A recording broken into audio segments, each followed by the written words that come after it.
Ugh.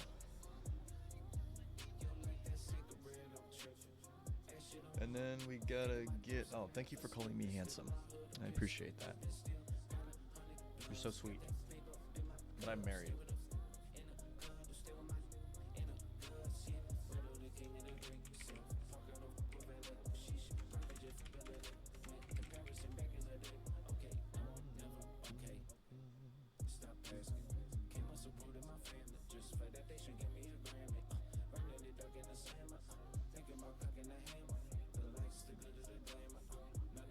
Make sure you guys are smacking that like button so that we can get up to 1,000 views or likes. I still fail to see how I'm being mean. You're just being rude today, bro. I don't know. Like, I swear, I was upstairs talking to you about our daughter, right? And then you were just being sassy for no reason. Like, just, like you had like this attitude to you. Volume up. Damn.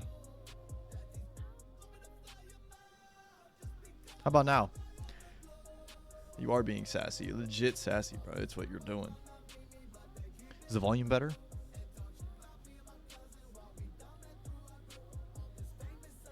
I'll let you up in a minute, bro. Not at 1,000 likes. Logical problem of the Trinity. GG. What is this? Freaking 2020? LPT in 2025. I meant volume up. Up more? Bro. How about now? Is it better? Had this talk with God all the time, yeah. It's a little bit better. Yeah? Is it working right now? That's better. Yes, I do listen to Shmuicide Boys sometime. Some of their songs are not horrendous. But a lot of them are. It was good, bro. It was good, bro. God bless. Yeah, what's up, man? How are you doing? Well, I like alcohol. I just came to ask, like, so do you guys have any like good books on parts and holes, right? So I'm trying to right, parts and holes, yeah. St. John of Damascus is Found of Knowledge, honestly, talks a lot about universals versus particulars, as well as all of St. Maximus's and parts and wholes, like, you know, that's kind of the same type of setup, right? Right. As well like, as you know when it comes to the ED, right? Like some people like define a part as like a less of a whole, right? And they'll try and say like the enemies will be you're like talking about like so books that like talk about like what composite means and stuff like that. Yeah. Search for anything in the discipline of mereology. Cool. Wait, is that in Discord? No, that he's just saying in general. In general, that's the philosophical discipline that you're looking for. Like, it's the subclass of philosophy that deals with parts. If you want specific works, Saint Gennadios has a work. It's called Contra Aquinas, and it's specifically him refuting Aquinas' accusations in De Ante et Essentia. Yeah. Okay. Cool. Explaining how EED is not composition, because that's the main argument. So. Yeah. Like I didn't read up on it. Like I have the PDF, but I haven't read up on it. But thanks for that. Anyways, God bless. Take care. Yeah, sure thing. Bryce, start quoting church fathers. What? I'm ready to just start quoting church fathers. Yeah, just randomly quoting them for no reason. I'm still waiting for a jumping off point for my left field comments. Yeah, a jumping off point for your left field comments. Yeah. I don't just have a list of these. Like, no, those are ad-libbed, bro. I know they're ad-libbed. That's why it's wild. Because like literally we'll be sitting there just like laughing with each other, just hanging out, and that you're not Christian, and I'm just like, I'm like, oh, he's gonna turn evil now. I already was evil. I'm trying to get back. No, I'm talking about the guest, bro. Oh. Fair enough. I avoided any straws for being normal. She made me a streaming calendar, bro. She wrote me. She has like a whiteboard calendar, and she like schedules me when I have to stream, like my every other day thing that I do. So that like if there's a day where I'm like forgetting about it, like she can just be like, "You're supposed to stream tonight." Can we get a Brycej bingo card? Brycej bingo card? Yeah. Honestly, we can do that before we bring people up here. I want to actually see what cliche shit you guys think I say all the time. Give me a second. Let me bring it up. Well, I just mean just for the lives in general. It doesn't have to be all you. It can be just things that happen in general, and then we can actually, like, if we wanted to, we could pass them out. If we wanted to do something like when you get to a certain amount of followers, do another icon giveaway. Oh, yeah? In the Discord, we could randomize it so the bingo cards all have the same 25 things on them. Oh, Zay said bring me up for this. Yeah, you guys are going to be able to get the opportunity to roast me. Hold on. That sounds like something that would be fun at first. I thought he has it loaded up already. That's crazy. Yeah. So this will be for the entire live, dude. Brycej bingo card. Wait, we're doing one today? Well, Yeah. we'll just make it. We'll make it. This is simply just a Brycej bingo card. So Because the thing is, like, if we have 25 or, well, 24 technically, 24 different options, we can randomize it, and then we can hand these out to viewers, and they can play the bingo card game to win an icon. Exactly, that works. For real. Like the free space has to be Bryce talking about EED. That's a free space, you freaking what? It's literally a free space. It's literally a free space. Bro, jeez. Nah, Bro has never played bingo. No, that's the point, bro. There's no church father for this tempo. Oh, you got a point. Synchronadios does not talk about this, bro. But you know who does? So Saint Dionysius. Bryce mentioned Saint Gennadios is definitely one of the spots. Bryce mentioned Saint Gennadios. Schoolboy NQ rejects a Protestant's interpretation. Just put schoolboy rejects interpretation. Huh? Just put schoolboy rejects interpretation. No, You gotta keep no, it's got to be specific, bro. It can't be too generic. Okay. Zay spawns in whenever an atheist appears. Can we put Bryce J goes P? Oh yeah, Bryce goes P. Yeah, too easy. Zay spawns in. Oh yeah, Zay spawns in for no reason. No, while at the gym. Oh yeah, Zay spawns in. A gym life. Anybody in chat here got an example of common bullshit that occurs on this page? Papist talent coming with some nonsense. You gotta get one for that. Nah, dude, he's come up here once in like 3 months, bro. That was Okay, wait, I'm sorry. Justin getting cooked on something. No, Justin telling you that's just a claim. That one crazy oneness guy that spams the same message. Oh, what is that guy loading? I know who you're talking about. He's in E-Strong. Like... Huh? E-Strong, that's his name. Divine lurks in the comments. Oh yeah, Divine lurks in the chat. Yeah, Divine lurks in the chat. Somebody mentions Hagen. That's just a free space, bro. Yeah. Oh, yo, look, Bullish already went with the. He already went with the. Schoolboy tells Tempo to shut up because he's a catechumen. Orthodoxy. No, that one's gonna go away soon. We can't put that. That's true. Well, just Schoolboy telling Tempo to shut up. Tempo to shut up. Oh yeah, hold on. Yeah. Schoolboy doesn't let Tempo finish a sentence. Yeah. You could put Schoolboy cutting somebody off in journal because dude, that's a free space. but here's the thing you have to learn.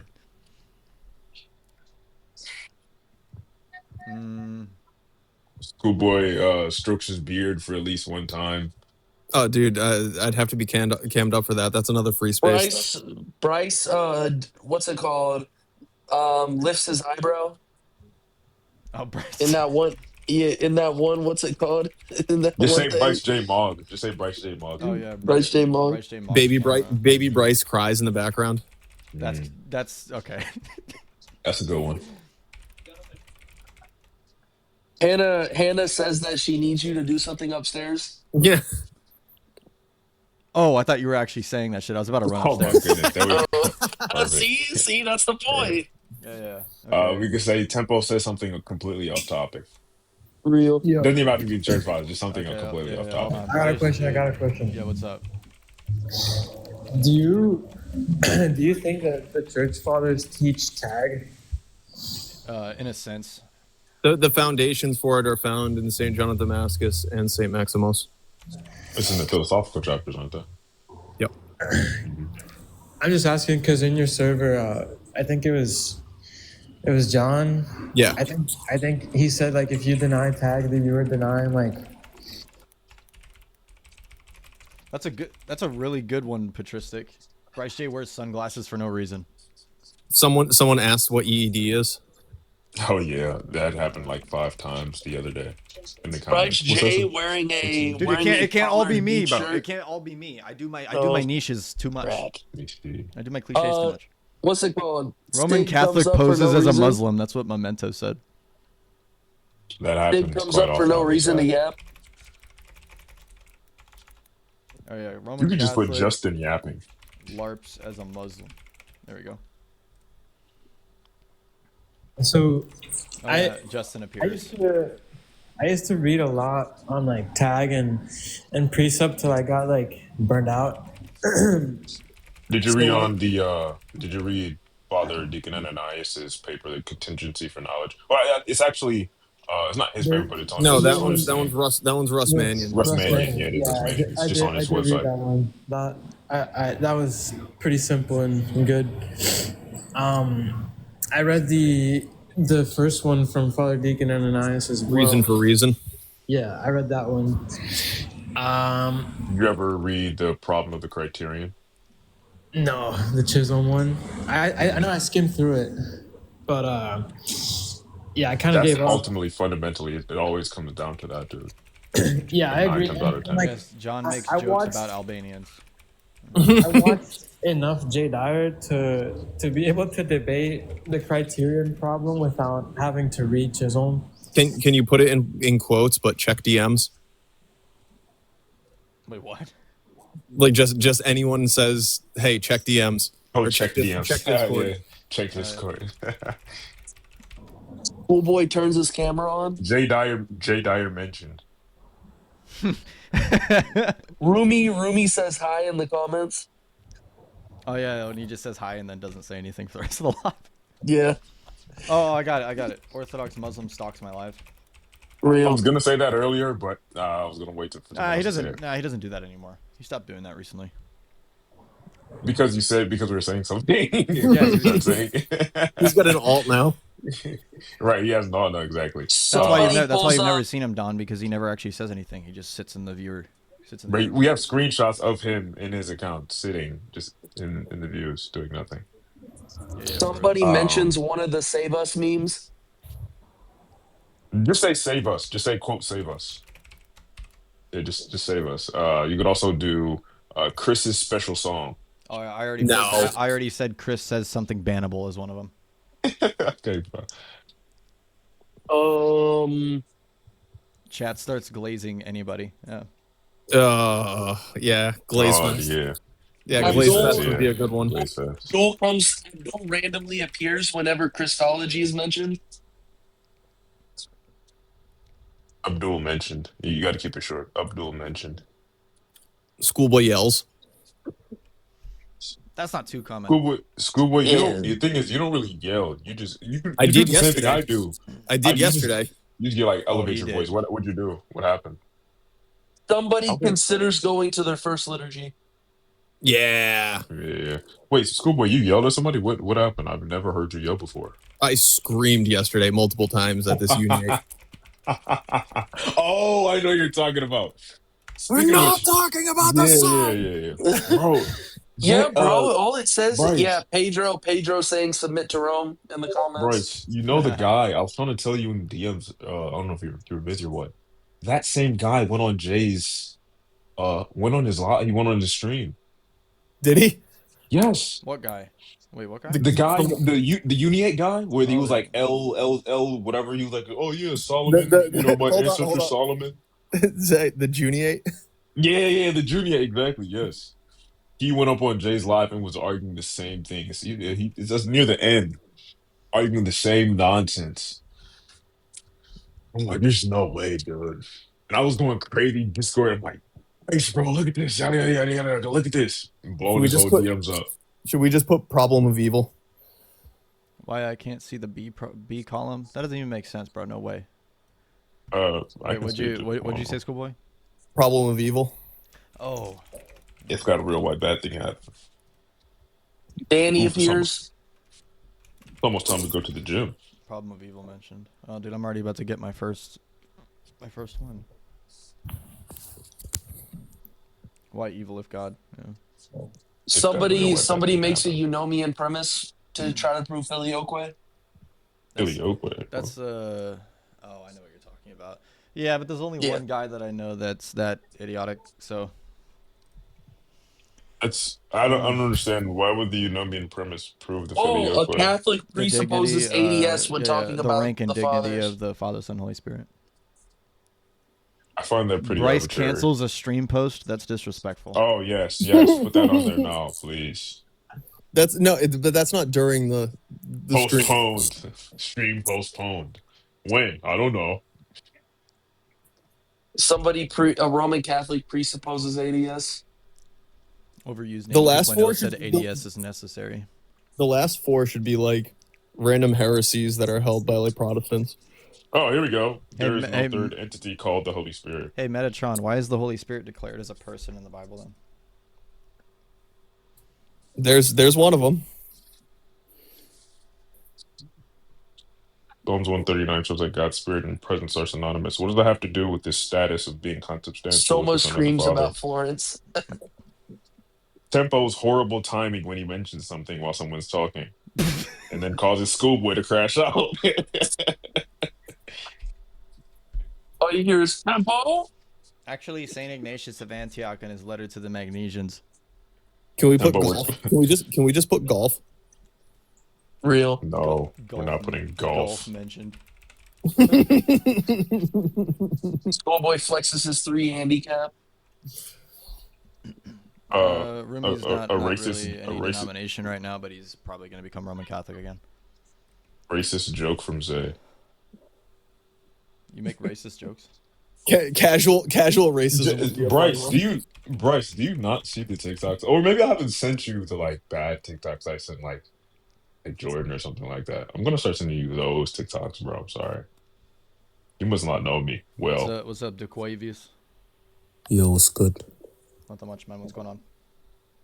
Yo, I'm here to engage with the prompt. Okay.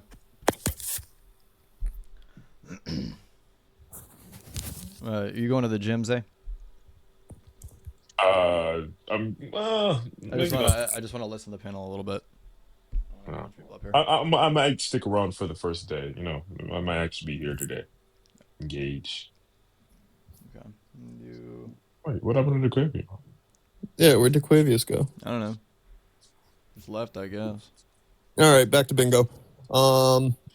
Matter of fact, 1 + 1 + 1 = 3. What, Rick? No, I just want to, because you said that they teach tag in a sense, like the church, like St. John of Damascus or Maximus. So what does that look like in them? Because I haven't. Yeah, I've because read St. John. they necessitate the scripture as the foundation for like all of the claims that they're making, and every time that they bring up something in terms of a natural sense, they say that it doesn't actually reach the truth. It's not that it's not that they explicitly argue tag. It's like the foundations. It shows that this type of thinking was present. Yeah. I know that St. John starts chapter 1 with, no one has seen God except the only begotten. And then like, he's like saying that the incarnation is like the foundation of everything pretty much. Yep. That's genius. Fount of knowledge recommendation. Yes. Yeah. 1 + 1 + 1 = 3 is another good one. Nah, Schoolboy's chalky milk argument. That doesn't get mentioned on here often. really quickly, Rick. For example, just to sum it up, him providing preconditions for a worldview. That's essentially as you can put it. Yeah, I'm worried like, because like, I know what you guys are saying, and I obviously agree. I'm just like, because that's what they presuppose, right? That that this is true, and like there's like nothing else that would be True. Well, it's not even just presupposed though; it's justified in the revelation, in the incarnation. I did see the comment that you're referring to, and John said it very plainly and very simply, but there is nuance to that. But it on the surface, that does seem like a pretty bold thing to go against Haggis, to go against orthodoxy. I sent you guys the bingo. Yeah. Because I mean, like no one was really presenting the argument like Jay is doing before, like in orthodoxy.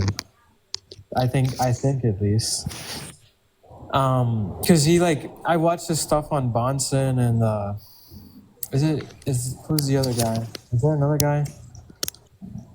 I don't know, but like the Reformed people, Ventil and Bonson are pretty much the ones that structured the argument, right? Bryce, I have a question. Yeah. So, do you have any arguments against Filioque? Because I'm inquiring. Yeah, I mean, the biggest thing against the Filioque is that no matter how it's metaphysically presented, it always ends up leading to either two principles or two causes, depending on, and it contradicts Session 6 of Florence. So, what's their, position? Their position is that it's not two principles and two causes, and that it's this one singular act of spiration with the Father and the Son, which is what the Florence states in Session 6. But when you actually get down to the arguments that are for the Filioque, it always ends up leading to two principles, meaning that it's actually unavoidable. So then they're contradicting their own counsels, showing that the Filioque is completely impossible with the requirements that they've set. Could you give, an example? Huh? Could you give an example? Yeah, like for example, because of the fact that active spiration, according to the Church Fathers, is a hypostatic property. Like, you want to LARP as a Roman Catholic for me? Sure. So, if active spiration, the causation of the Holy Spirit, would be considered a hypostatic property, if it's communicated to the Son, is the active spiration that the Son possesses, is it the identical active spiration of the Father? Yeah. Well, then the Father and the Son are the same person because it's a hypostatic property. It's it's not a relation. It wouldn't be considered active spiration would not be considered a relation between the Father and the Son. No. It also wouldn't be. It also wouldn't be the opposition of the Father and the Son either. Okay. That makes sense. Do you have any literature to read on this? Yep. Really good one that refutes the single principle would be Saint Nielos Cabasilas, specifically on his 5 discourses on the procession of the Holy Spirit. That's the best one I think I've ever read. And how about the argument against the EED? I affirm EED. No, sorry. Contra the Catholic argument against EED. Yeah. I am more of the type of person to defend my own position against that. There's really no point in attempting to internally critique those systems because they have like 50 different distinctions that they've made up in their system to basically have an internal answer for everything in that sense. It's the same reason why I have an answer for my system. The argument that I would give is that the fathers teach EED. And then we would go into the patristics and show that they did not affirm the Thomistic model. I mean, there are actual Thomistic arguments against their understanding of absolute divine simplicity, like modal collapse, providential collapse, and intentional collapse. You can actually look those up on the internet. There's a paper that's named by a guy named Peter. I can't remember his last name. He actually lays out all 3 of those arguments in a really nice paper explaining how their understanding of ADS is pretty much impossible. And it actually lays out a bunch of... it lays out all of the premises. It's really cool. It's very philosophically heavy, though, analytically heavy. So if you're not somebody who likes Bo Branson style talking, then it might fly over your head. I don't know what kind of philosophy you enjoy reading, but it is more of a modern critique of Thomism. It doesn't really have a historical context to Thomism. So I will at least grant Thomism that in the fact that modal, providential, and intentional collapse are modern critiques to an older system. So it does fall flat at a point. but it is an And argument what in a is generic sense that can cause problems. what's the LPT? The logical problem of the Trinity. Could you explain it? Yeah, I mean, there's a couple different understandings of it. If it's an argument from like transitivity, for example, basically they would say if the Father is identical to God, and the Son is identical to God, and the Spirit is identical to God, then the Father and the Son and the Spirit must be identical, or else it's logically incoherent due to the rule of strict identity. In terms of basically, it's a category error, because the Trinity uses predicate logic. It doesn't use strict like strict classical identity, and it never has. And so when we say that, like for example, the Son is God, that's not stating it in the strict identical sense. That makes it to where two other persons can't also be identified as that thing, but then the hypostases themselves can't be each other. Like it's a low tier argument, but some people will present it differently. It just kind of that's why I said it depends on what kind of argument they're making, because there's multiple different types of the LPT that exists. But it's pretty much if A equals G and B equals G and C equals G, then A, B, and C must be all equal to each other. That's the argument that they make. In an absolute sense, they say, by the way. Yeah, it uses classical strict identity, which is a category error because the Trinity doesn't run like that. But they try to apply, like I said, modern contemporary critiques to something that Enlightenment actually has nothing to philosophy. do. Yep, has absolutely nothing to do with the historical context on what we mean when we say something is something. They think that when I say something is identical to blah, that automatically refers to the classical identity, like classical strict identity, which is not the case. Okay. Thank you. Yeah, man.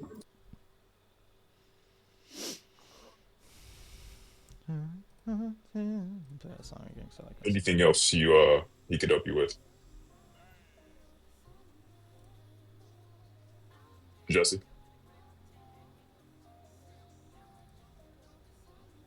Going once? What's up? What's up, Yermi? Yo, Do why the you glazing. spamming, bro? What's up? Hit the glazing It's Bryce button. JX. It's Bryce J. What's up, dude? How you doing?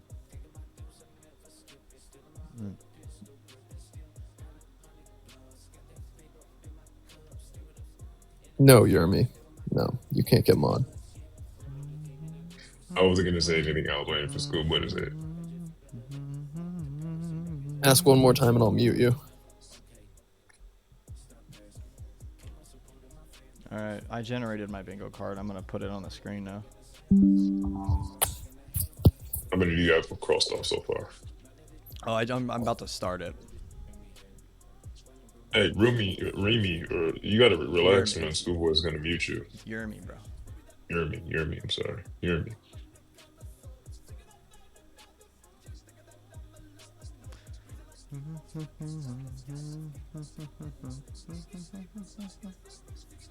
All right, we'll just keep it like this, and then I'll make it appear when I need it. Too easy. Got somebody here. We should do these for like special occasions though. Yeah. That'd be pretty fun. Just for Is those in chat. Neophysitism really your sole problem with us Oriental Orthodox? Literally, yes, actually. And some of the Judaizing. Yeah, Judaizing's kind of cooked as well. I'm not a fan of the drums during the liturgy and dancing, personally. And their idea of theosis is a little goofy as well. I won't lie. Did you see Agan bring up I sent this to you. He brought up Energia in a refutation of, I don't know, Liviano's videos, and he mentioned Energia. I'm like, well, their concept of Energia, what is it grounded in? Like, what? How do they go about it? It's grounded in nature. Okay, doesn't that? So does he have two? And well, they're monothelites too, right? Yeah, and they're also monergists. Monergists, right? They're monoenergists. Yep. Okay, well, But they I'm call it confused. meathelitism and mea-energism. That sounds like a cult to me. but I'm curious. OOs do not believe in the essence energies distinction. No, I mean, like, they believe that there is a formal distinction in the scotistic sense. So that is their position on that. So that's why you see a lot of Oriental Orthodox people glazing SCOTUS. They believe that SCOTUS was like implicitly in freaking Miaphysite. That's head cased. Um, so they adhere to them simply autonomously creating these distinctions or something like that between, I guess, the energy and the nature. IDK Cyril was a Miaphysite. You're lying.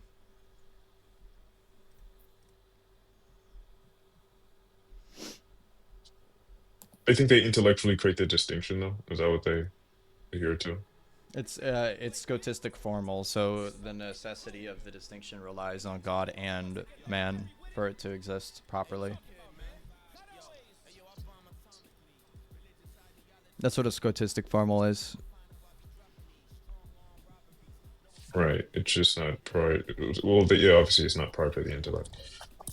Just witnessed an LDS member defend Miaphysitism. I don't know what to do with what you just said. I have nothing for that. Cyril said one nature. Oh, GG's, guys. Pack it up, guys. You guys want to go to an Oriental church this Sunday? Bryce just hit him with the no. Yeah. No! Yeah. Hey, how did you generate yours? So when you click on it, you can go to the thing that says play online, share this URL with your players. Oh, wait. Hold on. Go back to general. Click on that one. Oh, wait, but it's going to give us the same cards. Yeah, generate your own card. So go to the first link that I sent you. And then print one, and then what? Print one pages and then download that? Nah, dude. You click, so you see the thing that says play online, share this URL with your players? Yeah. Yeah, click on that and then click generate card. And then it makes you. But then it gives you 8 cards if you don't change the amount. What the hell are you talking about, man? Mine's not doing that. You're talking about the print bingo cards. Look at the thing below it. It says play online. It doesn't say generate anywhere. Bruh. I'm on my laptop right now. Play online. Look, play online. You see this right here? Yup. You see this link? Yup. Yeah, you hit this. Look, generate card. You hit that and it generates a card in random order. Wait, go back. Where does it say generate card? Right here, and then it says generate. Boom. Generates the card in a random order. Oh, you go to that website. Gotcha. Yeah. So, like, for the icon, you have to get a blackout, right? No, because everyone has the same card. Everyone will get blackout at the same time. Tempo. Yeah. Oh. Yeah. So you just gotta create like a million different cards. Yeah, bro. It automatically generates one every time. Yeah, the pool of stuff is the same for everybody because I have to create more things to possibly be in the list. That's the thing. This Hey, one Bryce, is do you see what? Do you see what Pete Up said? He said because the guy regarding the LDS member defending Miaphysitism said because 2 natures would contradict the entire religion. Okay, I'd love to hear that argument. What's up, Jay? Yeah, we see, man. I'm just a bit confused on the LPT. Yeah, what's up? So, so what would be like the counting method used to that? Counting by division. Just by division. If you're talking about trying to prove that the Trinity equals 3 gods or that they're all one person, it would be counting by counting by division. Because that's the whole point of the LPT is to either collapse it into Sabellianism or collapse it into polytheism. If you're talking about the counting method argument. Yeah. So you count by division, and for the persons you count by identity. The persons you count by identity because it's not the totality of God's being, right? So it is, yes, each person is totally God and fully God, but when we're talking about proper to like how God exists, it's the Father, Son, and Holy Spirit, all 3 necessary. So when you're talking about God, how many gods you count by division, and if you're talking about persons themselves without referring to, like, so think of it like this. God is a singular agent, but then when you're talking about the intertrinitarian life or theology proper, you would refer to the 3 persons of the Trinity as 3 agents for the sake of the argument. So then you'd be counting by identity for the 3 persons. But if you're talking about like just the totality of God or to the created order, you'd say that God is one agent, is it's one God, and you'd be counting by division, because there is no division whatsoever in God. So it'd be one. And I'm also kind of confused to what like counting by division means as well. Yeah. So you count things based off of its divisibility. Mm-hmm. So like if there's a set, think of it like this: if there's a set of apples, right? Like someone could say that there's one apple-ness or something like that in a sense, right? But you could split the two apples away from each other. You can divide them. So then you'd say that. So then if you count by division a set of apples, you would say there's two apples. Right. If you were to count by identity, you'd also say there's two apples. But there are certain situations where you would count something by its division more. So like, for example, like if you were to say there's an army, you'd be counting the amount of armies by division. Because there's not multiple armies. If you're talking within the army, then you can count multiple people by identity. But that doesn't actually determine the army itself. The entire army. Now, granted, that's a very imperfect analogy, but that is the reason why we would count in that method, because when we say God, that's an agent noun. That's referring to the doer of something. Right? He's the existent one. He exists. It's an act he does. Right? Things like that. So God is a noun of doing. Like how if we were to say that there's a philosopher or a shoemaker, God would be that. Right? That would be how we would declare it. There's only one doer, right? And there's and all three persons of the Trinity act in one act because they are one nature. But isn't the thing in question this one agent?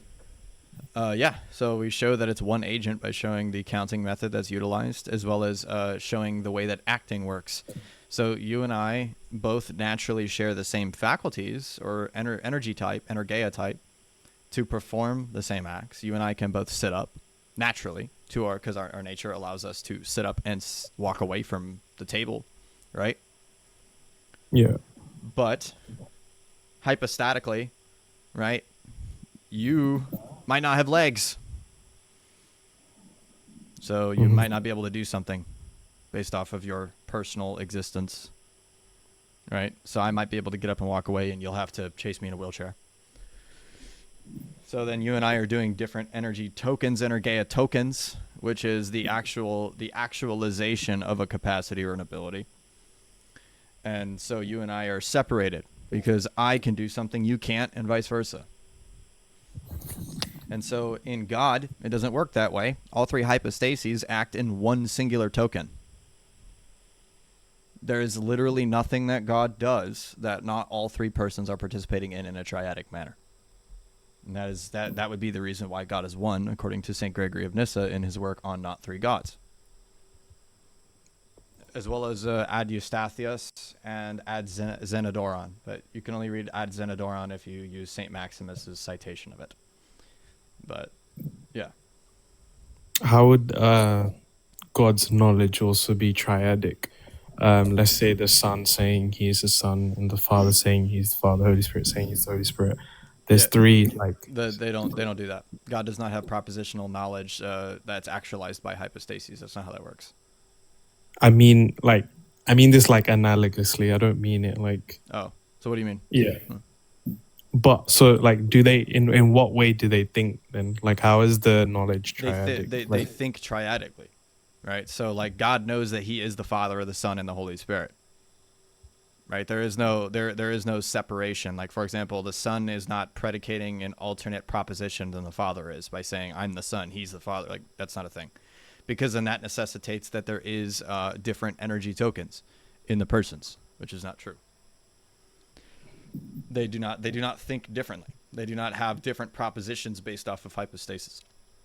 That's actually one of the arguments as to that's one of the reasons actually as to why God is one. Because we think in one way. We cannot separate our thoughts based off of parts of us. We have one way of thinking. That's the same way with God. But he thinks in one way in three persons. So every time that God has a proposition for anything, it's triadic. Any of his knowledge is triadic. Doesn't matter what it's promoting.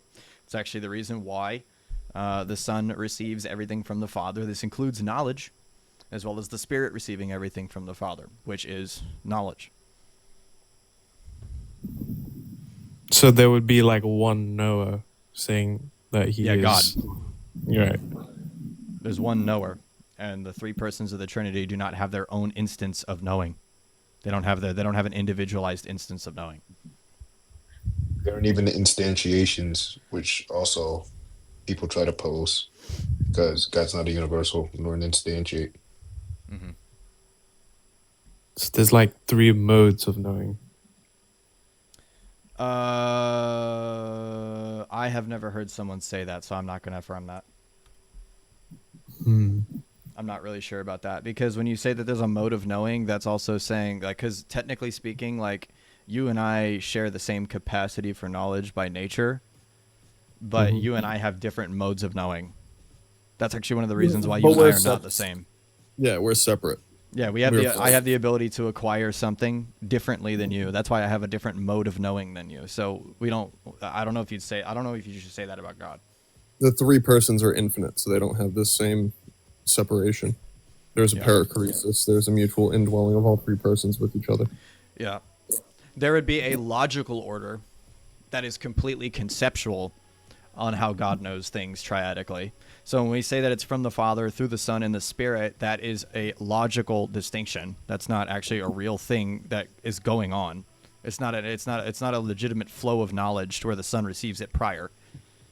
It's just a logical order in listing, in sequence. It's actually specifically referenced. I actually can give you a great quote for this by St. Gregory Nazianzen on this exact topic. Actually, no, maybe it's St. Gregory of Nyssa. It's probably that.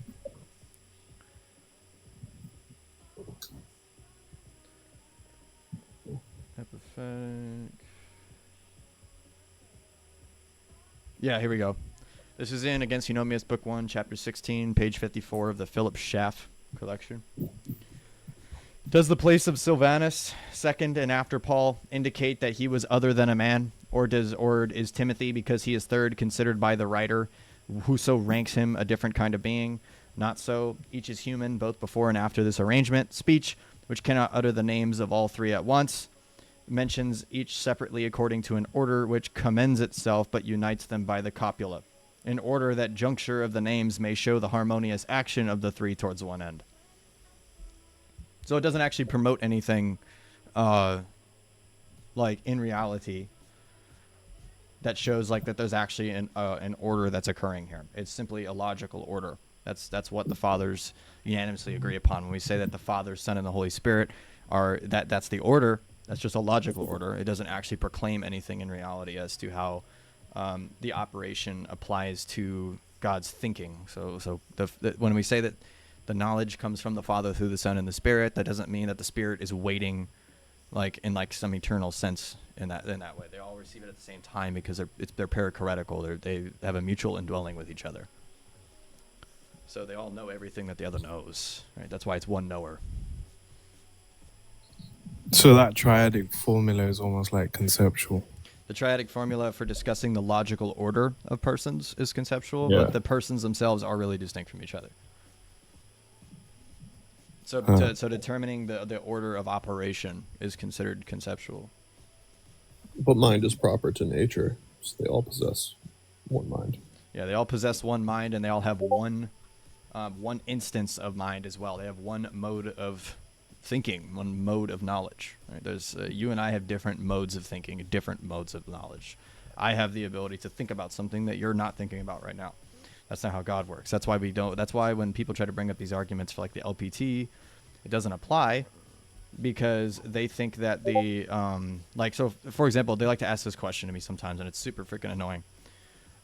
Does the Father know that he's not the Son? Dumbass question. Because that's not how God works. There's no 3 instances of thinking. There's no 3 instances of God's knowledge. That's not how that works. It's one instance of God's knowledge, equally and fully, with all 3 persons. God knows that he's the Father, Son, and the Holy Spirit. Chloe, you don't understand our metaphysic. That's why you think it's illogical. In order for something to be Would you true, also it must be logical. You don't even know what I mean when I say logical No, distinction, bro. he's talking about it's illogical to say something is 100% of two different things. Talking about the two natures of Christ. I'm not even going to address that right now. What? Bryce, would you say that though it's one instance, it isn't reducible to something being, and the knowledge being an instance itself? It can't be reduced to an instance because, like, if there's an instance, that's obviously referring to something temporal in a sense. So, like, if there's an instance, Something to the created order. Yeah, it would be something that would be attributing to the created order, and I think that's a little bit too much anthropomorphism to apply to God. There is a sense where you can apply anthropomorphism to God, like talking about God's right hand, things like that. But it eventually gets to the point where you start basically applying categories to God that only applies to created beings, and it starts collapsing everything because you're basically putting God into a created box at that point. Yeah, that's why I get weary of like what they bring up. Obviously, there's no outside. I just get weary when people bring up universal, like God's universal, but they don't understand the entailment of that, or they can't like navigate the language to say he's not reducible to that. Yeah. Oh, Orthochat. Yo, dude, what's up, man? Who's that? Bro, he's on Twitter. He's like all over the place. They have a like they're blessed by a bishop. Bro, please get him up here. Yeah, sure. Yeah, they do serious work. They have a whole podcast and everything. What's up, man? What's going on, everybody? Christos Anesti. What's going on, man? Oh man, we're just chilling. I'm sitting here BSing on TikTok, just seeing what Orthodox people are doing on here. Yeah. I gotta rev up on my TikTok content because we tried doing it the first time and then it just got shadow banned. So we're just trying to get Twitter monetized and then we'll just move on to other stuff. So oh yeah, there you go. Orthochat, you want to hear a callback to Christos Anesti you probably haven't heard before? To Alithos Kyrios? Nope. Tell me. Is fear the shady hair toshe? What language is that? That's not Arabic. Irish Gaelic. No kidding. Our social media manager is an Irish seminarian. He's training to do Western and Eastern right. He's a good kid, Luke. Does he speak Gaelic? Perfect Gaelic. You should hit him with Tá Christa shady hair. He's probably said so. Shady. Dude, you should see the guys that work for our project. Like, we're putting on some more serious people that we have on, like, bigger payrolls. But we got, like, everybody that started working with the project and is still on there is all, like, just, like, that my best friends from when we were the first Ortho Bro crew. We started this disaster. Yeah. We were the first seeds of the virus, and then next thing you know, you got like Count Dankula and Apostate Prophet like all becoming Orthodox, which is like crazy. But yeah, man, it's been good times. You guys watch the podcast? I've heard of it. Yeah, I've never seen it though. I see you go when you go live and hold your spaces. I'll like type in when you guys do your spaces and stuff on Twitter. Yeah, we got our big documentary coming out in a couple of days that I should probably tell more people about. But you can tell people here while you're here. You got 50 people in here. Oh yeah, If you guys go on YouTube, just search up the Orthochat. Besides some dental podcasts, which should be the only thing that pops up. Some dental podcast. No, dude, I swear, because when I first started, I was going to make it the Orthocast, and then there was like 3 different podcasts that kind of had that name and they were like dental stuff, like dentist. I was like, dude, I can't do this. So, but no, yeah, we went down. We do this thing called the Orthochat Temple Tours, where basically we go around the United States and we shoot documentaries of churches. And the second one we did is coming out in a couple days, where I went down to Alabama. And I got 2 spiritual fathers because I cheat. I'm originally from Greece, so I have my one there, but then I have one in the States, and they like talk to each other about how terrible I am for trying to be a priest when I'm as bad as I am. But I have 2 people yelling at me all the time. So I went to Alabama, and because like I'm American in accent, but that's like basically it. And like so I'd never been around like Southern like Americans, and I was like, okay, well, what are these guys about? When I tell you the sweetest people I have ever seen in my entire life, these people from Alabama. It's you ever see the chart of the United States divided into 4 quarters? So it's divided just pretty much right down the middle, both north and south and east and west. And like the northeast is axe mean is nice. Yeah. The south is axe nice is nice. Mm-hmm. Southwest is axe nice is mean. Mm-hmm. And then the northwest is axe mean is mean. Yeah. No, the Northwest sounds like, like hell. I mean, I was back and forth from Arizona my entire life when I moved here when I was 4, and we knew Elder Ephraim for like 20 years, so it was like I was back and forth from Arizona like from the time I was a little kid. And like Florence people, Phoenix people, they're cool. I like that crew. I've never been to Cali. I spent most of my life up in the Midwest, where it's like, half Gardens, Greece, and then half, like Youngstown / Pittsburgh / this whole like place up here where all the Greeks kind of congregate. So but no, dude, I go down to Alabama, like literally like little angels. I've never seen people like this, where it's like, I grew up as a Greek, where it's like, I have like 80 cousins in Greece, and we're all having like dinner parties. We have like bazooka, and like, my baby cousin Yaya brings out like we have this instrument in Greece. It's actually, if anybody's like Gaelic, yeah, the one guy's Gaelic. It's like you guys have bagpipes. We have a thing called a tsabuna.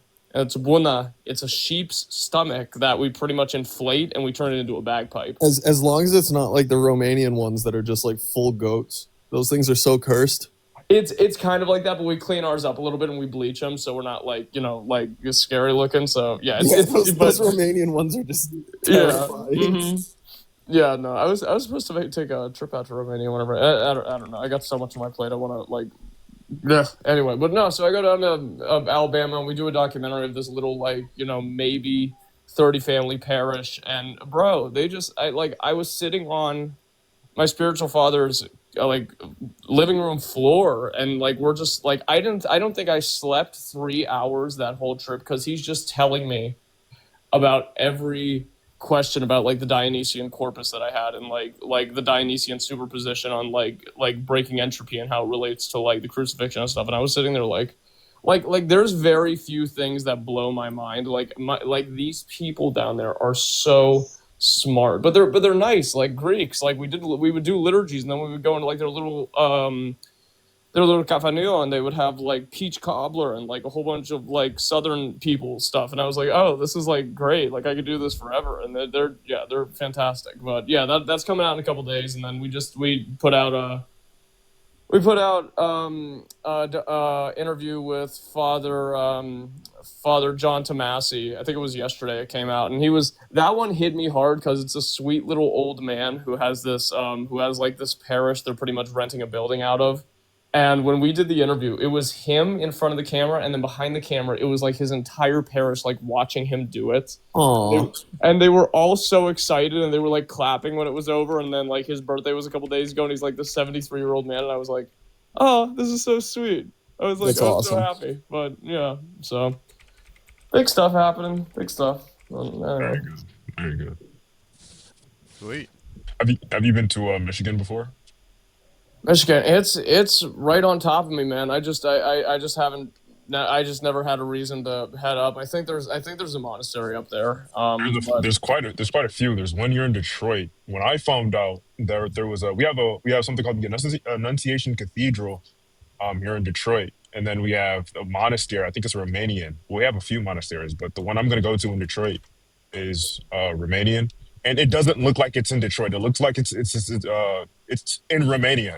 It's quite crazy. No, seriously, it's insane. I'm looking at the pictures online. I'm like, bro, is this in Detroit? I'm like, there's no way. Man, like, somebody just called me Ortho Jimmy Neutron. Sorry, keep going. Ortho Jimmy Neutron. Brain blast, say that. So yeah, bro, it's beautiful. I intend on going probably sometime next month or later this month. Man, I gotta get water now. I'm mad. Iacovos Neutron. No. Well, where I usually go to church when I'm in the States is water. I'm thirsty.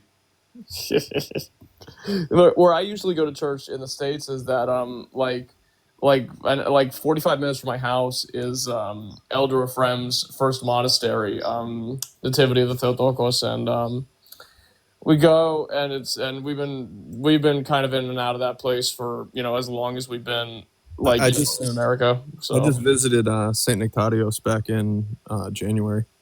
Oh, in New York? Yep.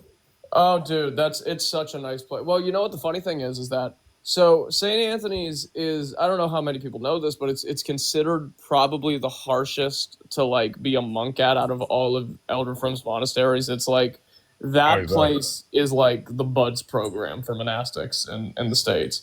It's whatever stories people have about Holy Trinity up in Jordanville, it's it is actually worse in Arizona. But Yeronda Baisios, he's he doesn't mess around. Elder Friend was a sweetheart, and now they have a drill instructor in charge, but he's killer.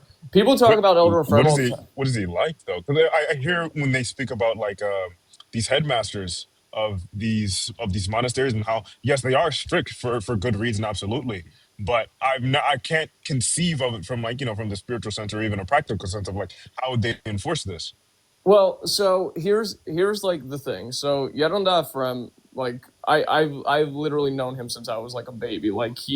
He was there for my family when I was 4, and I would go see him every year until he passed away. He was the sweetest, happiest little old Greek guy who just he just abstractly liked everything around him and never gave anybody an issue. Anything you hear about his conspiracy, end of the world, whatever's, it's that might have been 3% of what he talked about. He could not care less. He was just the best. But and there's miracles happening of him right now. But Baisios, you feel better, brother? Yes. but Baisios, here's the thing about him. He is a Greek. He's full Greek, but he's an Americanized Greek. He, I want to say, spent the first 15 years as an adult.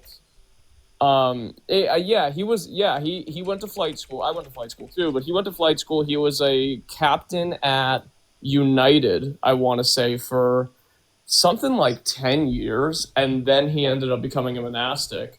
And he is this very stern looking, tall, not he kind of looks I don't know. He has a very soft disposition about him. He doesn't give you a hard time. Now, when you're in confession with him, he'll run you over the coals. It happens every single time to everybody who tries to do it. Not because he's a schizo, but because he is so dead serious about everything. And you should see how they start the new guys down at St. Anthony's. I remember I was at the anniversary for the monastery near us, and the one kid there, he's my age, and he's a priest now. And I was like, dude, I'm so proud of you. You got all this done, whatever. He was like, yeah, man, it was a long road. You can look at his face, he wanted to say something. And then I go down, and then I remember 6 years prior, I was in Arizona, going to visit Yeronda, and I see this same kid walking around at fast walk pace, with a giant prayer robe, giant Goboskinia going around. Back and forth. And I was like, oh, this is how they break them in. And I was like, but yeah, it gets to people. But the reason I'm saying that is because when people down there, when it's too much for them, they'll actually send them up to Agios Nectarios in New York to they'll give them 6 months. They'll just kind of, get their strength back. It's not so intense up there. And then they'll end up sending them back to Arizona. Very cool. Yeah, it was a beautiful time that I had up there. I want to go back. Me and some of the boys are hoping to get back there this summer. Go to Greece, man. If you got a chance to, go to Greece, man. Yeah. I intend on going, man. Especially I want to get the Compaschini from there, I don't know, a 33 one, something that's good for me and something that'd be approved by my spiritual father, of course. I just got back last night. I did a Holy Week there. My sister's marrying a guy from down there, and I'm dating this priest daughter over there, and I got to go be a priest over there in the next couple of years whenever I get married. So it's congratulations, man. Yeah. When I'm down there, it's never chill time. It's just you're working on the house, you're doing instructional stuff, you're figuring out like, transfer paperwork, stuff like that. They're probably going to ship me off to the military in September, which, like, I don't care if I'm going to sit there and smoke cigarettes for, like, 3 months and look at goats. Like, who cares? It's fine. Amen, dude. Right. That's all the interesting. yeah. Orthochat, I gotta ask you, as someone like an OG in this internet orthodoxy. Yeah. What'd you think of my interaction with Cliff Klinecki or Klineckley? Oh, are you the are you the the- Monopoly kid? No. Wait, you thought you're the Ethiopian guy? No, he's the based one. He's the based one. Nah. The Orthodox. Yeah, I have like 600,000 plus now on Twitter.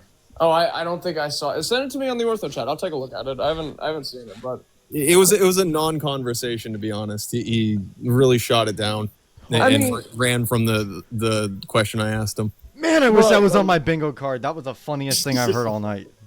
What? Oh, yeah. I forget. Oh, you're the Monopoly guy. Some base. How dare you put that on me? Oh man, that's so funny. But no, Cliff and his son are like the last like rounds in the clip that American Protestantism has for these people, because like I feel like the past 10 years of like hyper social media usage has turned everybody into like not like a pseudo intellectual, but everybody thinks they have the capacity to think like for themselves. Like, and that sounds a little harsh, but like there's a reason kanonas exist. There's a reason prayer rules exist and prayer books and like fasting regulations. To be good at understanding or thinking about everything. But they're now trying to appeal to like this sense of like smart speak, which is the same thing that hooked the Jordan Peterson people like 10 years ago. Wait, so these prayer books are not for me to take pictures of and post on TikTok and be like, look what I got?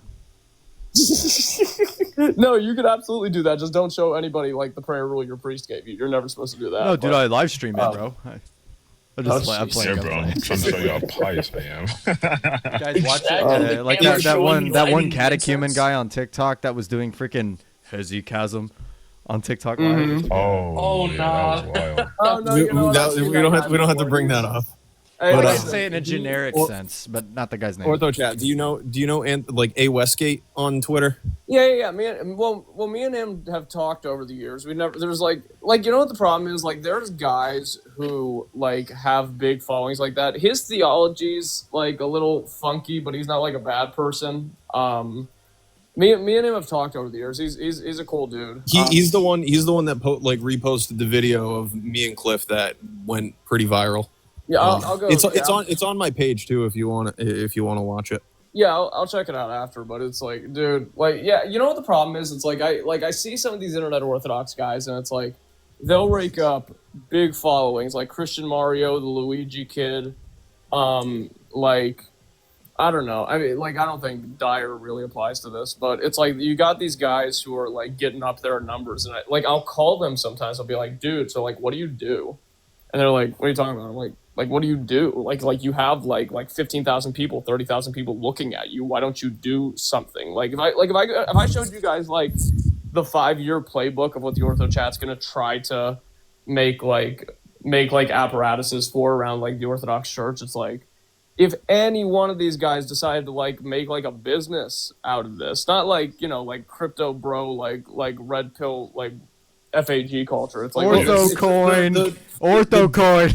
I mean, I'm sure in Orthocast, I'm sure you know like part of the difficulty of that pull too. The catechumens. But if I'm sure you know the difficulty of this is just like if you're going to do something like that, like you obviously want it to be blessed, and a lot of people's priests are kind of like against this online orthodoxy, and that's kind of a difficult. It's a hurdle for a lot of people. It is. As a Greek, I can't really say the word thronima around a lot of people because people kind of treat it as like a slur at this point. Because like when I tell. Well, the thing tell is, somebody to fix their phronema and see what happens, Zay. Right. Yeah, it's well, it's like okay, no, I've heard that before. Yeah, like when I tell somebody, hey, I've been, doing this orthodoxy thing like from the time I was born, and like I wanted to be a priest since I was 7. I mean, am I the worst sinner out of everybody I talk to in a room? Yeah, probably, but granted, I kind of. Nah, you're on a panel with me right now, bro. Oh, dude, you have no idea. My But the only on the panel with me. You guys are so pious, man. So, humble. You guys are so humble. Sincerely suck. No, but anyway. But anyway, all I'm saying is like, you look at these people, it's like, guys, regardless of whatever I may be, I kind of have my ducks in a row on this. I know what I'm talking about, at least from like an epistemological standpoint. And then like,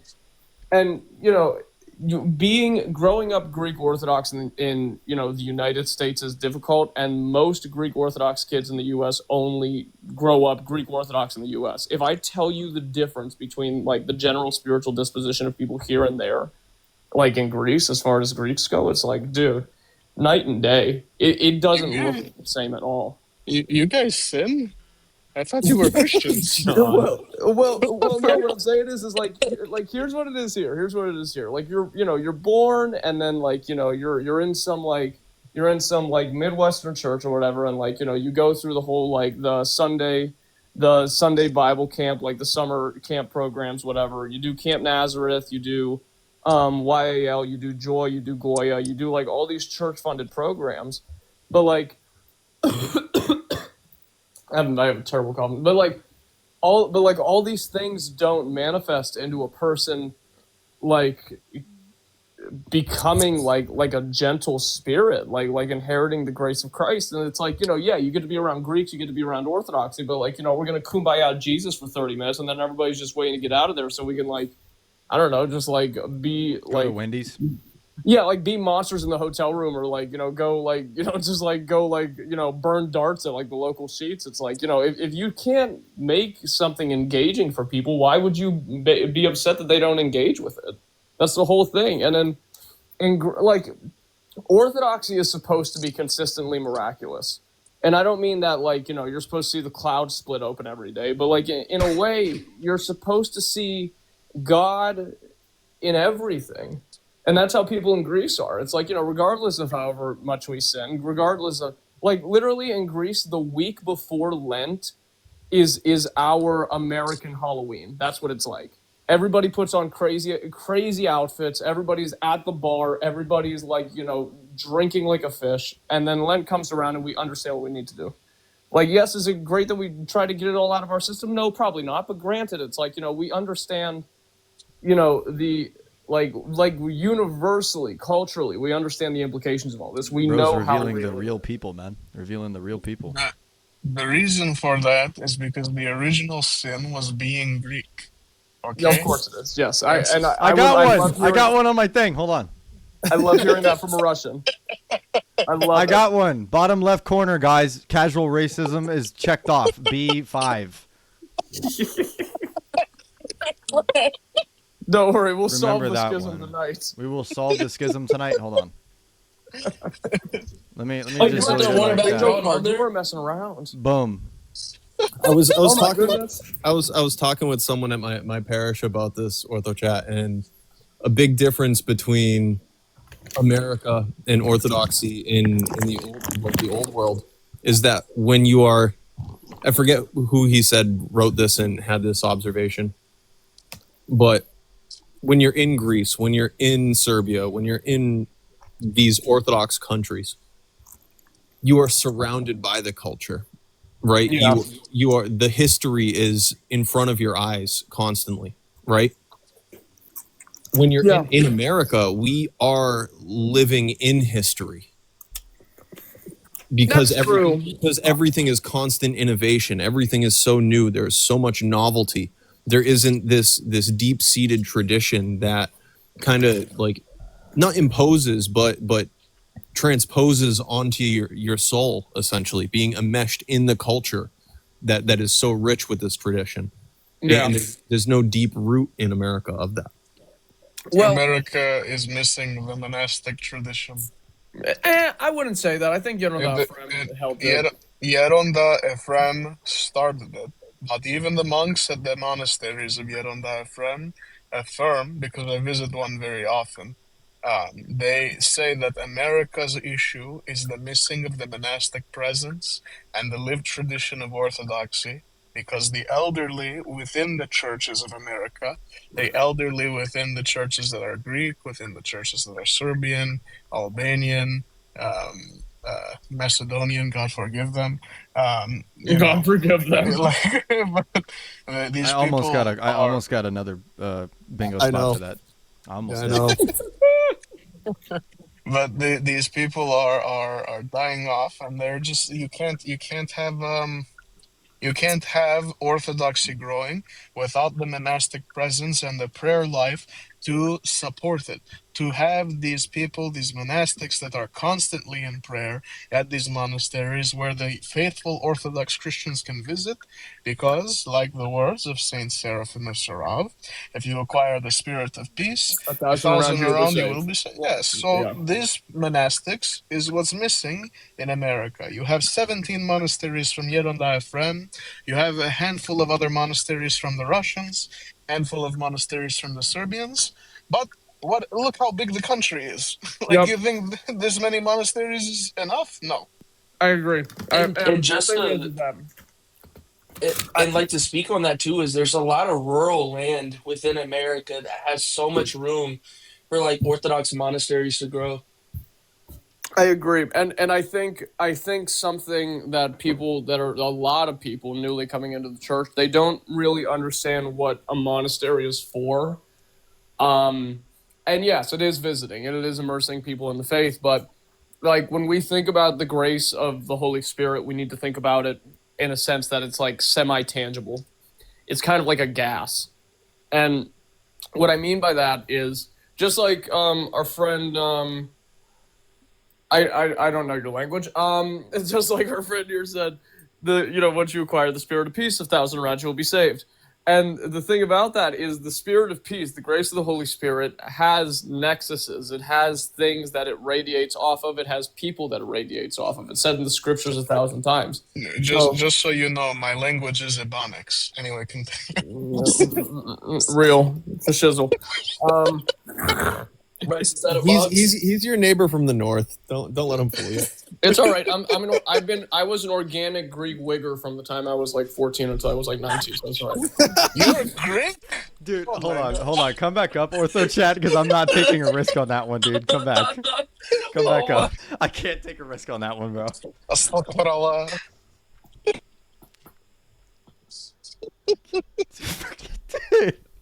Is that a bad word now? I don't know. TikTok's just bro. wild TikTok with the is words. terrible with words. Oh man, I'm sorry, but anyway, it's fine. I punished you by kicking you, so it's fine. You learned it from me. So yeah, but no. So the whole thing is that the more relics you have in a place, the more monasteries you have in a place, the more saints and people that are trying to be saints you have in a place, then the easier it is within the general environment for people to live better as Orthodox Christians. It's very simple spiritual math, we'll call it. And the funny thing is that the person you are now, me and Father Turbo Qualls did an interview way back months ago. We did our podcast, and the high point he wanted to capitalize on was the Christian responsibility of the surrounding community. And I was like, yeah, that's huge. And not only does who you are affect the souls around you, but it also ends up affecting, your kids, and it affects your parents. Like something, I'm kind of shoehorning this in, but I think it's like important for people to think about. A lot of Orthodox Christians regrettably believe in the Roman Catholic idea that when a person is conceived, God makes the soul. And this carries insane implication. This is primarily from Aquinas, but this creates insane implications of okay, well, what happens with twins? What happens with conjoined twins? What happens with miscarriages? Stuff like that. So the case is actually, and this is from St. Gregory of Nyssa, where when you're conceived, a part of your father's soul and a part of your mother's soul combines into yours and makes yours, which is insane to think about, because you're tied to them, and however they lived, and whatever their passions were, whatever their spiritual struggles were, whatever spiritual struggles they overcame, bleeds into who you will become. This is actually true because. Oh, I'm sorry. Continue. It's not. Yeah, go ahead. I'll keep going after. The monastics speak about this, especially the ones from Yeren Diaphragm's monasteries. They say that the child will much more easily fall into the sins of their parents because it is part of not only how they are raised, like let's say, for example, a parent struggles very heavily with gambling or with lust or with drinking. Drinking. The child will much more struggle with this passion because the parents' sins and what they are not cleansed of is something that they adopt. And the way that they explain this is because you know how Adam and Eve needed external temptation from a serpent? Mm-hmm. Afterwards, what was the first sin committed? Blame. Well, I meant after them for their children. Pride. Oh, murder. Yes. I gotta drop you again. Yes. Pride and unalivement. Where were their serpents? Their serpents were in their noose, in their heart. Naughty words today. I feel so bad. Their serpents were in their noose and in their heart. So you have this understanding and this teaching that all of us have serpents that we struggle with already in the heart of the individual. Yeah, and you know what's something. So this is especially relevant when women are pregnant with their kids, because whatever sins that they end up committing, the temptation of that sin ends up transferring on to the children. That's why I'm not going to perfectly describe it because of TikTok violations. But I know which quote you're talking about. Yeah, what Metropolitan Neophytos was talking about. Yeah, 100%. Yeah, so it's stuff like that, and not only that, the Greeks say this thing, and yet on those monasteries, if the monastery lets them do baptisms, because St. Anthony's hardly lets anybody do them there. A lot of the Greeks in Greece and here will always say "toladi neechiase," which means the oil sticks, meaning that it is actually more prevalent, whoever you choose to be your godparent or whoever your parents choose to be your godparent, than who your actual parents are, because you will take up even more traits from them spiritually. And all this whole system is actually how we can justify the perfection of the Panagia without believing in the Immaculate Conception. Because if you look through her entire genealogy going in the beginning of Matthew, it is saint after prophet, prophet, prophet, saint, saint, saint, prophet, all the culmination of their spiritual greatness all coming into her as the one that never had any intention to sin. This is kind of our understanding of how she was perfect even prior to her birth, without believing that she was like, some alien like the Catholics do, which I don't sound derogatory, but and because also of the passionless conception.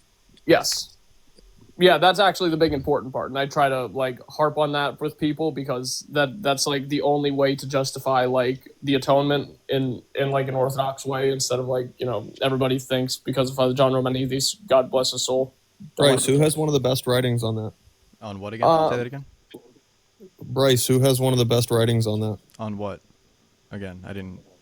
On what? On the Orthodox understanding of the sinlessness of Mary. Oh yeah, Saint Gennadios, bro. Oh, got a spot. Oh, got a spot. I got one too.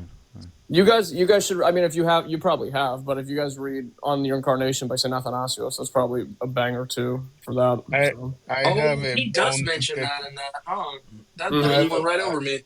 I have a bone to pick with you, Orthochat. Why, man? You never had an Albanian on your show.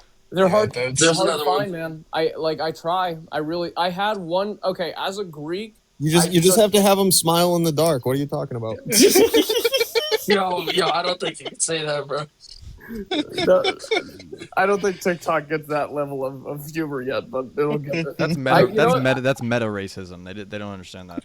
I had a Macedonian deacon on. He was very sweet. I had a singular Romanian priest that just kind of floated around Twitter, and I was like, "Hey, you want to get an interview?" And he was like, "Yeah, sure, whatever."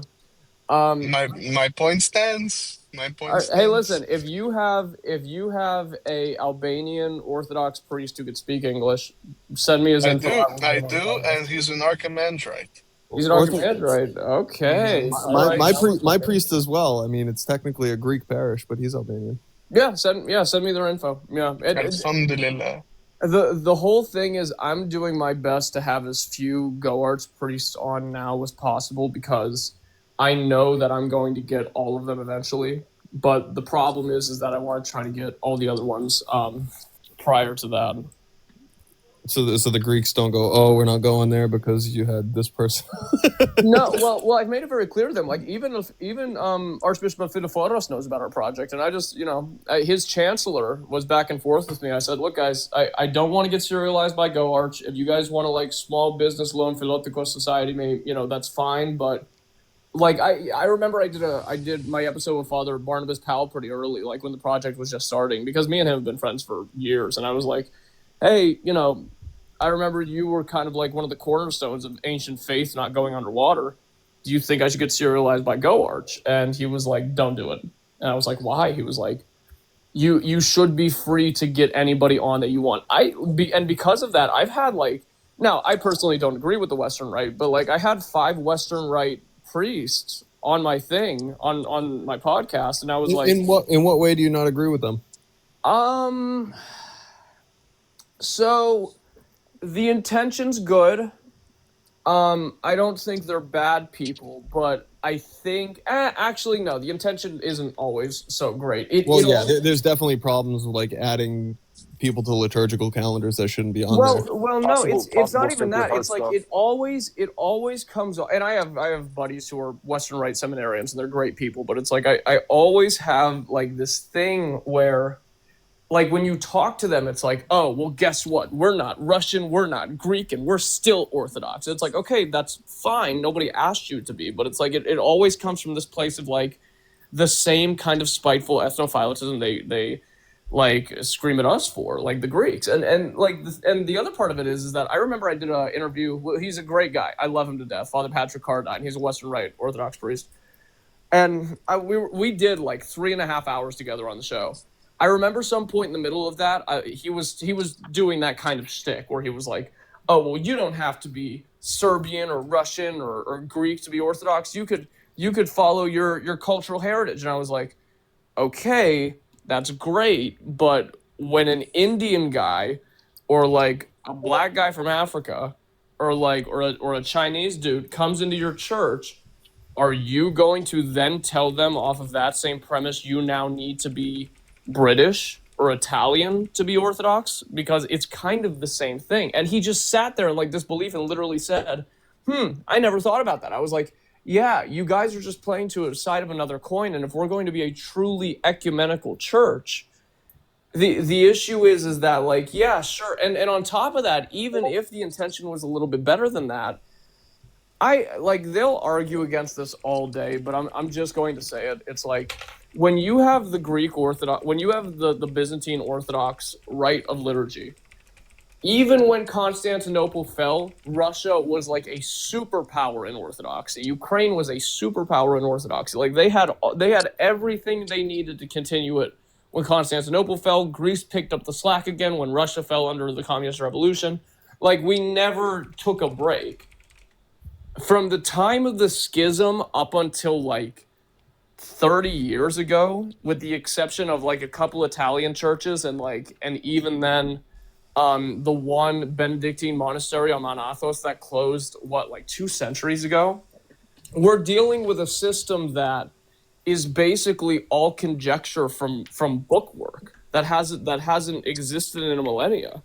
So yeah, it could work, but the reality of the situation is, in practice, these people are picking up a lot of stuff from modern Catholic practice that and they're just trying to figure out what parts of it they can justify as Orthodox and what parts they can't. Like Sacred Heart, Devotation, Novelias, like Stations of the Cross. I don't mind too much. That's like fine, I guess. Like traditional practice. Are you of the camp that believes Sacred Heart is Nestorian? I mean, personally, because it's like in a funny way, it's Same. like, okay, why aren't you just worshiping the whole of Christ? Yeah, Like- it's very strange. Like, and so you have all this stuff, and my I guess like basic view of it is like, okay, if you guys want to do it, that's fine. Just make sure your ducks are in a row, because if you turn this into a big thing, and we're like, we need converts, we need oblates for our abbots, and we need more monasteries, more churches, more exposure of the Western Rite. It's like, okay, but Another issue that I saw with Western Rite was the issue with veneration of Rembrandt paintings, and another one was the Jesuit tradition of making a like Asian Jesus or a black Jesus. yeah. There was another one from the Western Rite I remember that caused a scandal where somebody was arguing that his Western Rite priest told him that he could venerate a Rembrandt.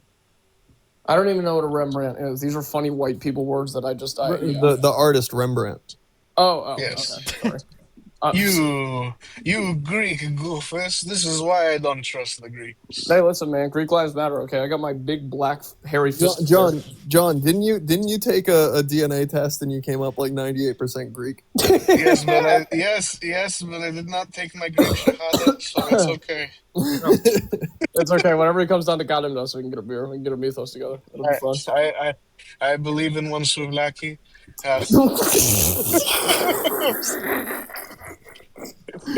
Oh man, you should have seen the smile on my face when I got a euro as soon as Lent was over. Literally, a bright Monday, Easter Sunday, I was smashing on like these big kotopolo euros. I was waiting for my Antiochian church. People were freaking having a bunch of mimosas. Like out. I was waiting for the opportunity to have some we were slamming beers with some souvlaki. Oh man, souvlaki would be killer right now. Can you hear me? Yeah, I can hear you. I'm sorry, I'm in the gym. It's a running trope now, but you're good. I got one. Too easy. Too easy, bro. Zay spawns in at the gym. Too easy. Oh, are these like reoccurring things that happen? Yes. Yeah. Literally every we just made this bingo card at the beginning of this stream. I almost got one earlier, but John stopped talking about it, but I can't say it or else it's cheating. So are you guys like also Twitter people, or is this like a closed loop on here too? I do I'm YouTube and Twitter. TikTok. I do Discord and TikTok, yeah. No kidding. To put this simply, I'm going to be extremely super pious about this right now, but I was with Luigi like hand in hand during his conversion, like hand in hand. Bro, I was with Luigi. If I can invite him here right now, I was with Luigi when he was like super Calvinist, and we'd be debating like for hours, dude, and he would not move on solos, and then it was crazy to where he is now. I think he's a good boy. I think he needs to get less tighter. I think his shirts are too tight. That's the only complaint I always have about him. Hey man, I'm just saying he has too, the ability to wear them tight shirts. No, I mean it's fine, but it looks like if he breathes too hard, a button's gonna snap on his debate face. I'm like, brother. Well, that's his secret attack. If he's losing, he just takes a deep breath. He goes Hulk. Pings it right off his opponent's head. Oh man, look, Luigi just joined. Luigi, I summoned him. I knew it. I brought him here. Dude, literally said his name and Luigi joined immediately, bro. It's crazy. It's all that Candyman type timing. What's up, Luigi? How you doing, man? We were just talking about how you have a secret attack. Hey, Luigi, follow me back on Twitter. Luigi, Orthochat demands it, bro. Yeah, Orthochat says that your shirts are too tight. Yes, your shirts are too tight. Yeah, you have a secret attack. That is a secret attack, but his shirts are too tight. I, on the other hand, think you should wear tighter shirts. Me? Listen, I have. John, I thought you weren't Greek. I'm not Greek. I'm Italian. I am not Greek. I'm I not am Greek. not the Greek. I am not Greek. Well, Orthochat, did you know that the Oh, they have Greeks cameras on here. Oh, here we go. Well, Orthochat, Oh, figuring out how to use TikTok. Orthochat, you know that the Greeks invented lovemaking, but the Italians taught them they could have it. Orthochat, I have a joke for you. Do you you guys want are to hear it? sick. Yeah, give it to me. What happens when you cut the Greek what happens when you cut a Greek in half? You find two Jews. Yes, listen, I've heard this 1,000 times. I've heard this 1,000 times. Listen, and I'm the worst one because I will suckle the penny out of anything that I possibly could. I'm the number one. There's book Jews and there's money Jews, and when you crack open me, there's two money Jews. Oh, you're the oiest. You're the oiest of the vase, eh? Oh, he yeah, looks like yeah. he looks a bit like a penny suckler. Yeah, no. Ridovin Adamire would love me. He's a good dude. I've been talking to him about Orthodox stuff, trying to get him straight, but he's all right. What does that mean? Okay, Luigi, I'll explain it real quick, right? So when you're wearing like a button-up shirt for your debate, right? So hear me out for a second, right? Right, because your shirts are so tight, if you're ever losing a debate, you could theoretically just thrust your chest forward and knock the person out. No, and the worst part is they're like cotton button downs. Like I could see if you're wearing nylon, brother, but like that's gonna rip. Like it's gonna rip. But listen, he's a South Carolina boys. It's an absolute ortho bro party in this TikTok panel right now, dude. It's crazy. This is where all the Twitter autism comes to congregate. I love it here. Luigi, come up here, dude. My panel's gonna get so many more viewers. It's just too easy. Yo, Ortho, Orthochat, I have a question for you. He's aura farming. Only I would say something like that. That's the word. Yeah, Bryce is aura farming right now. I'm aura farming so hard right now.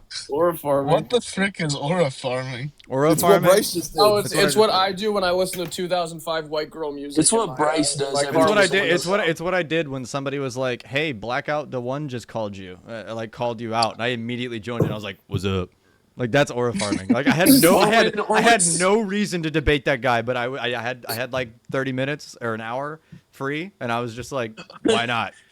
Aura farming is when the IRS calls me about my unpaid taxes for 3 years, and I chuck the phone across the room. Hey, Orthochat, I have a question for you. What's up? So, what is do you like see the same thing? Because you were talking about the Sacred Hearts, like within the Western Rite. Yeah. Do you see the same, do you have the same position on it with, like, say, people within the Orthodox Church using the Our Lady of Guadalupe thing?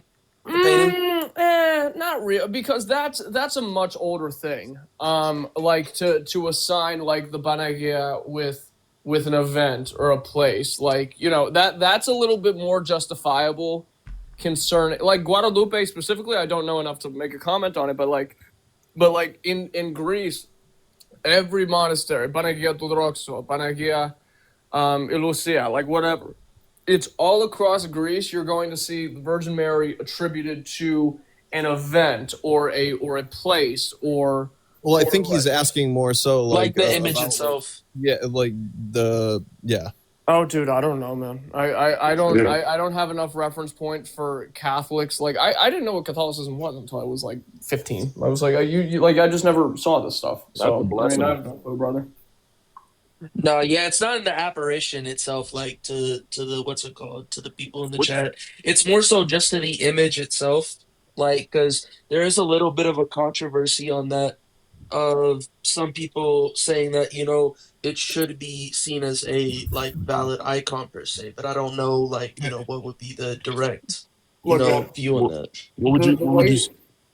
The way to see any miracle outside of the Orthodox Church, if we could call any of them that, is one of two ways. Either a demon is tricking somebody to move farther away from Orthodoxy, or God is allowing it to happen so that through that event, people can move closer to Orthodoxy. It's one or the other. And then our discernment from that point, all we know is that we got to reel them in. So that's how I would, maybe splice it up. But that's cool.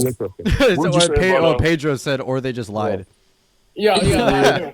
Wait, what would you say about Rite 2? And you always see that's a point of contention because Catholics affirm it as valid, and then Neophysites say it's valid, but then we're very apprehensive, we're like, nah, well, No, we approach it No, like not I really. asked the monastics about this, to be honest. I asked the ones from Yeronda's monastery. And I asked them, the question was specifically, I said, Father, what do you think of miracles outside of the Orthodox Church? And he looked at me like I was stupid, and he said, why not? Yeah, I'm Hulk Hogan, brother. He's like, why not? God works all throughout the world to bring people closer to Him. I put this little clip inside of I put a clip of it inside of the trailer for the podcast, but I was talking to Father Nick Pallas, who's like Mount Athos royalty, and his son is the parish priest of the parish that I'm closest to, like geographically, and it's like a cool family. But I was talking to Father Nick, who knew St. Paisios, and when he was a little kid, he would go see St. Paisios, and he was asking him,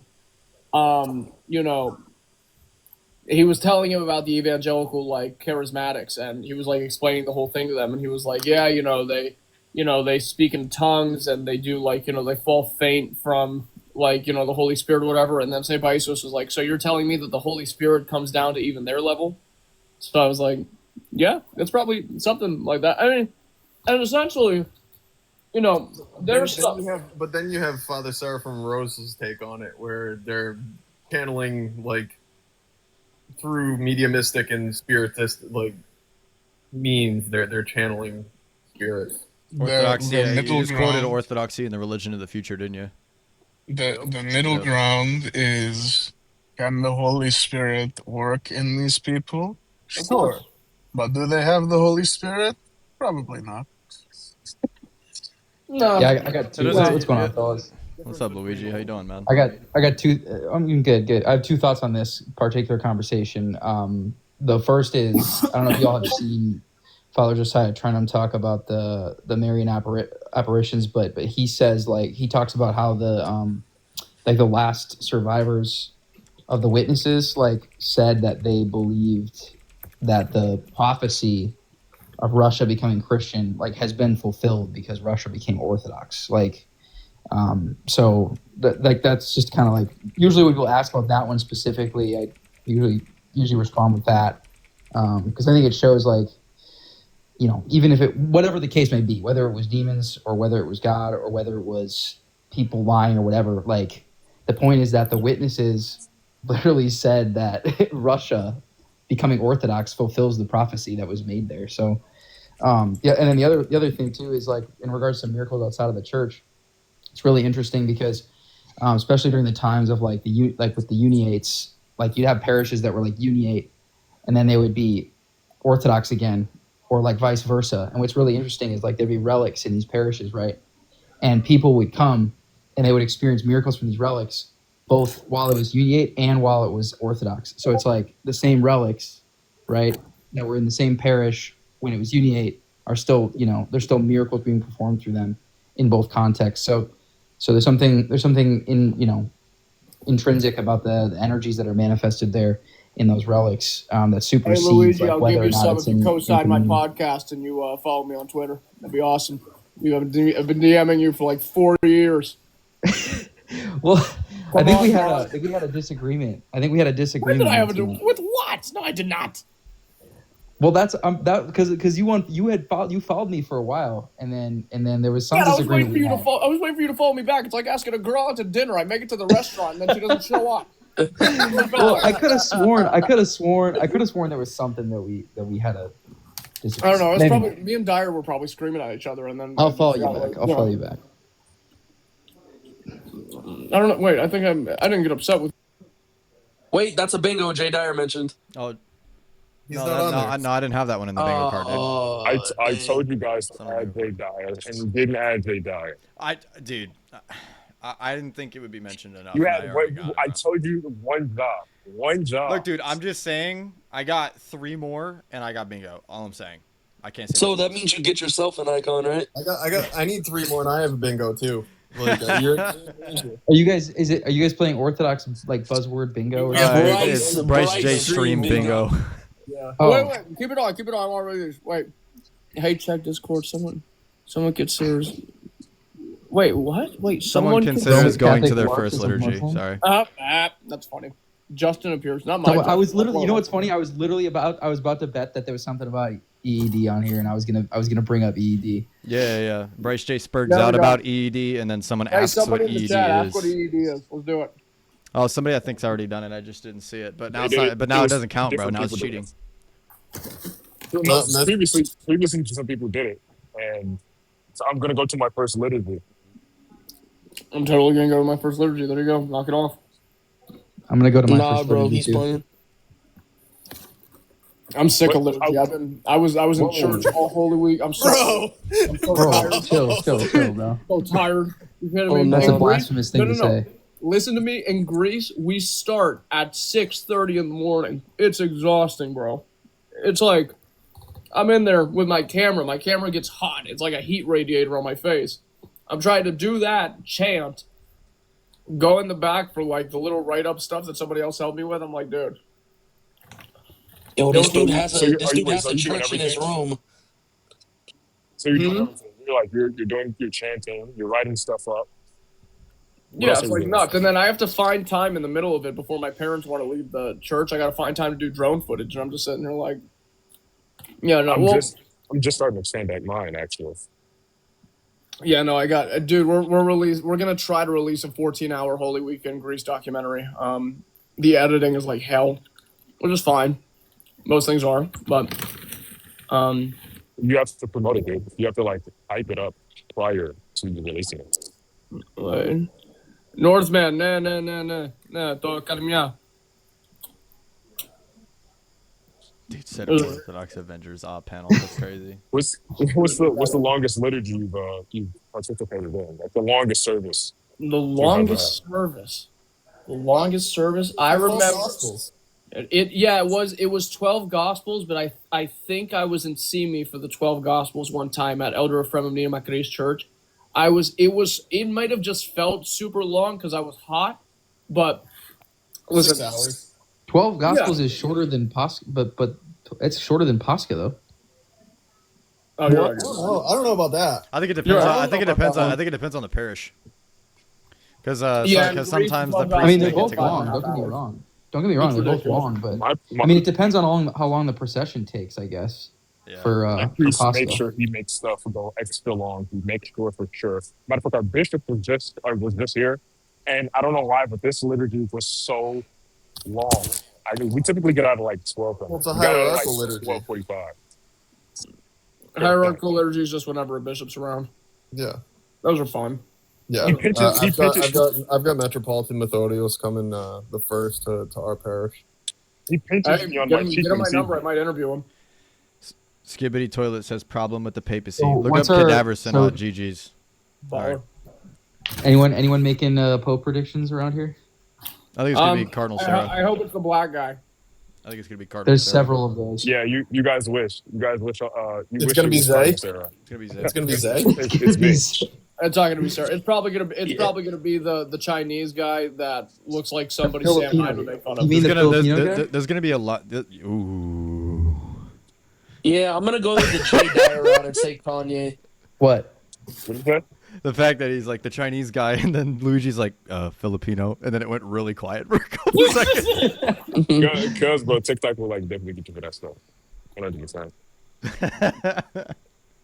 It's right. People always say I look like a. So I was curious though. I looked it up. Like in 2005, it was like Bergoglio was like not a favorite at all. Like he was like not even on the board as far as like names people were spitting out. So who's the top 3 right now? Spin. I know it's in the top. Right now, the top 3.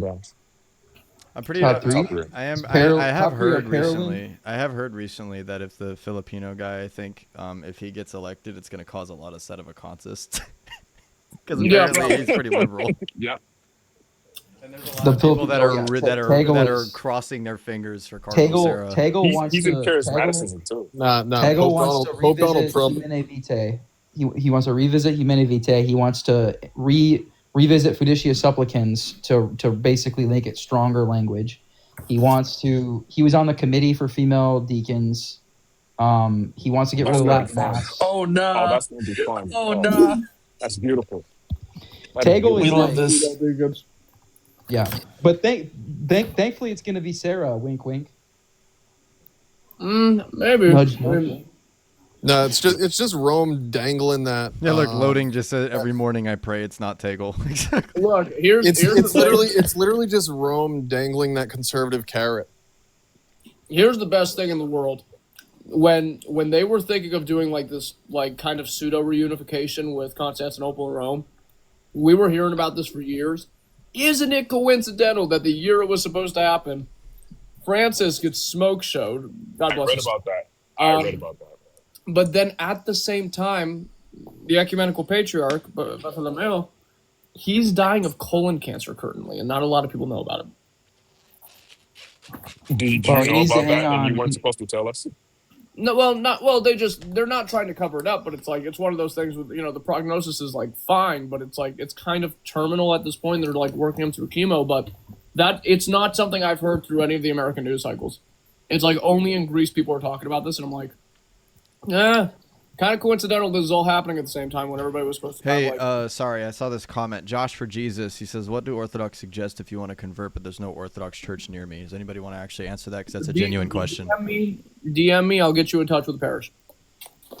Yeah, I would say I would say 50% of the time I get a DM about that question, I send them the Assembly of Bishops website, and they find a parish that's within an hour. Like a lot of people don't even realize that there are parishes near them. Google Maps is really bad at labeling Orthodox churches in America anyway. I had somebody find one, like someone found one that was like literally like 2 minutes from them. Like it was like right down the street, and they didn't even know it was there.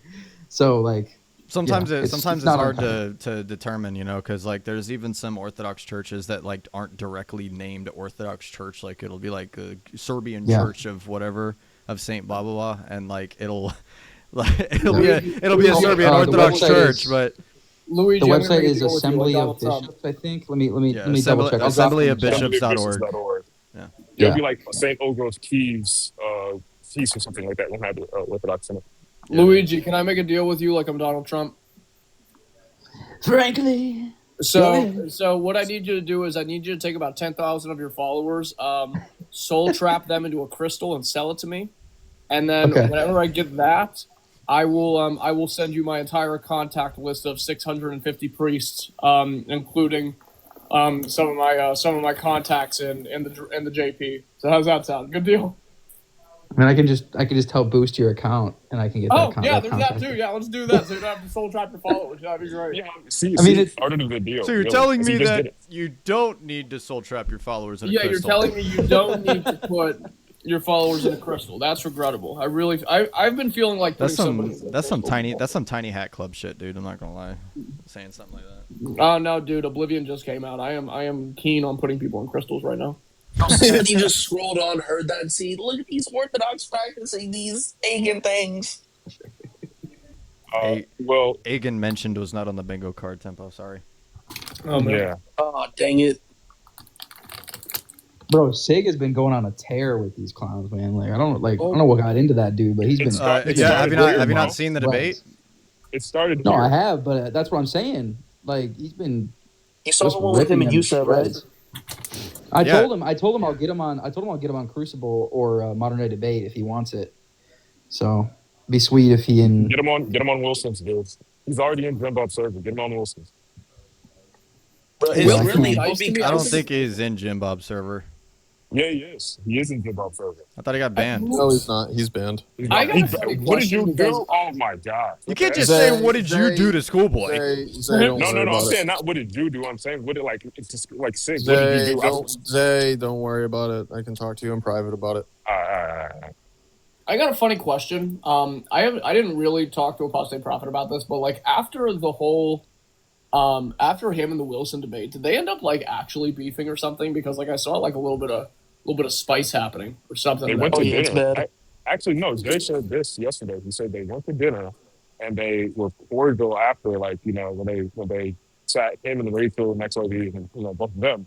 But then after Ribdon, he goes and starts attacking clergy on Twitter. Okay, so here's the thing. So Father Mike he's my aunt's spiritual father. Like he's in Youngstown where I grew up when I'm in the States, and he's a really nice dude, and he has a fantastic family. He's just like, he just has to say what's on his mind, like all the time, and like and he kind of takes offense to any. I'll give you a good example. He's always had a thing where it was like, he always does the whole, the Greeks, CIA, whatever. To whatever degree that's true, I really don't care. But like when our podcast came out, he was tweeting stuff about, the ecumenical patriarch, CIA, whatever, and I was like, hey, Father, could you do me a favor and just hold off on like the Greek church conspiracy theory stuff for like 3 weeks? Yeah, just like, I don't mind it. It's just so I didn't like have my rear handed to me for the bishops that I'm under the obedience of, because it's happened before. I've gotten yelled at. And he was like, oh, I'm shocked that you would say this. How could you, blah, blah, blah, blah, blah. And I was like, dude, I just want to like not get caught up in everything you have to say. It didn't, like from the screenshots I saw, it didn't look like he was disrespecting me. It looked like he was just kind of disagreeing on a point. And Father Mike, look, here's the other thing about the internet. If you disagree with somebody, it's automatically carried as an insult. I don't think that should be the case, but for the sake of that, I usually just try to be like cozy nice with everybody, to not like start shit. And I'm like, anyway, I think Ritterman's a fine person, and his wife's helped the podcast out a ton. It's just his wife is very nice. She follows. His wife's a sweetheart. His wife is Vinny and I. His wife is chill. She actually she'll like some of my JQ stuff too. So like I think she's a little bit more on board with it than. Yeah, she is. She told me before she was. She's like not one for one with her husband on it, and I'm on the JQ stuff too. But there's a small part of me that like sees what Ritterman's saying, and it's like, I think a lot of the Jew support comes from his anti-Islam. Yeah, deep aversion to Islam, which is like the justifiable way to be like this, which is why I'm not so aggressively anti what he's saying, because it's like, yeah, I'm gonna tell you something. I remember I was having this conversation in a Twitter space with a couple of my buddies, and we were getting into it, and I was like, guys, I understand the whole JQ whatever, and I believe like 60% of it. But at the same time, I told them, watch what happens the next time radical Islamists get a hold of the country. And this was prior to the Syria situation when al-Assad got kicked out. And they were like, oh, you don't understand. Christian and Muslims are brothers in arms against the JEW demon, whatever. And it's like, okay, watch this. 2 weeks later, they're slaughtering and crucifying Alawites in Syria for being friends with Christians. So what do you think they're doing to the Christians? It's like, exactly. I kind of get it, like, but neither of them are our friends on any level, and that's why I'm kind of just like, and I don't mean that to sound weaselly either, but like, Islam. You can take the position that both things are bad and are not beneficial for us. The only position to ever have is that the only true hero of history is Jesus Christ. The only true good of any political system is the Byzantine style Orthodox monarchy that eventually bled its way into Russia, and they did the same thing. But it's like that's the only way things work. We just got to establish a theocracy in Israel, bro. It's too easy. Yeah, dude. It's like, I do love America and I love Americans, but like, even like, people like over capitalism posts, and I'm like, dude, nobody can afford anything right now. It's like, everybody's like, nobody can buy a house. Like, it's like, yeah, there's no downfalls to everything except for the way that we did things ordained by God and the bishops and the emperor. So it's like, that's the whole kind of gist, I think. Yeah, but the mindset here is so authority. I'm not saying like strict authoritarianism in a tyrannical sense, but like just a pure aversion to submission to any authority here. And that's the culture that has been culminated for over a certain amount of years through liberalism and through conservatism for whatever reason. But it's two sides of the same coin. So look, dude, nothing works without love. Tempo, stop saying I'm in the FBI. Please. Yeah, I'm the Greek that is back and forth countries all the time. If anybody's a Fed here, it's me. But nothing works without love. If we look at the lives of the saints from both of the empires, all you see constantly is charity, charity, charity from the church, from the state, from the bishops, from the clergy, from people, just regular people with each other. Society is founded upon love and trust and the spirit of charity. The Western world doesn't know how to love each other because everybody's terrified of each other and everybody's so different. It's like, and you're supposed to be able to see a part of yourself in the people that you're around. So it's just, Greece is an easier place to live. There's kind of a lot of reasons for moving back, but that's one of them. That does need to get added to the bingo card tempo. You were correct. Brycej getting called a Fed on live. Individualism here is rampant for sure. Oh man. Do you guys have in Greece a large push of like anti-natalism? What about the anti-natalist people? Like, is there a big push for that in Greece right now? Or at least components of it trying to, cultivate that narrative? Look, here's the thing about Greece, and you could extend this all the way back to like the financial crisis that we had. Any news you hear about Greece is just news about Athens.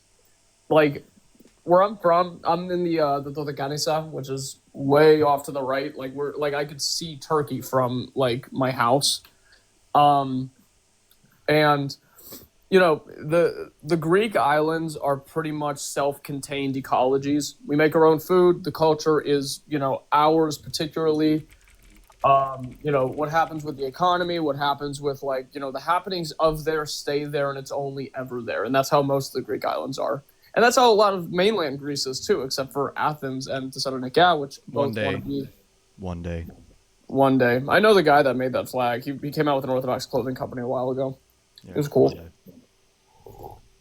But yeah, no, it's just like, but yeah, every bad thing you hear about Greece is just mostly the stuff happening in Athens, and there's really not like an anti-natalist thing. It's like people are having kids. It's like, but it's like kids per island. Is there going to come a time where entire islands are going to depopulate and some others are going to get like population boost? Yeah, big time. There's a big pushback for Greeks to move back to Greece. I see it happening constantly where I'm from.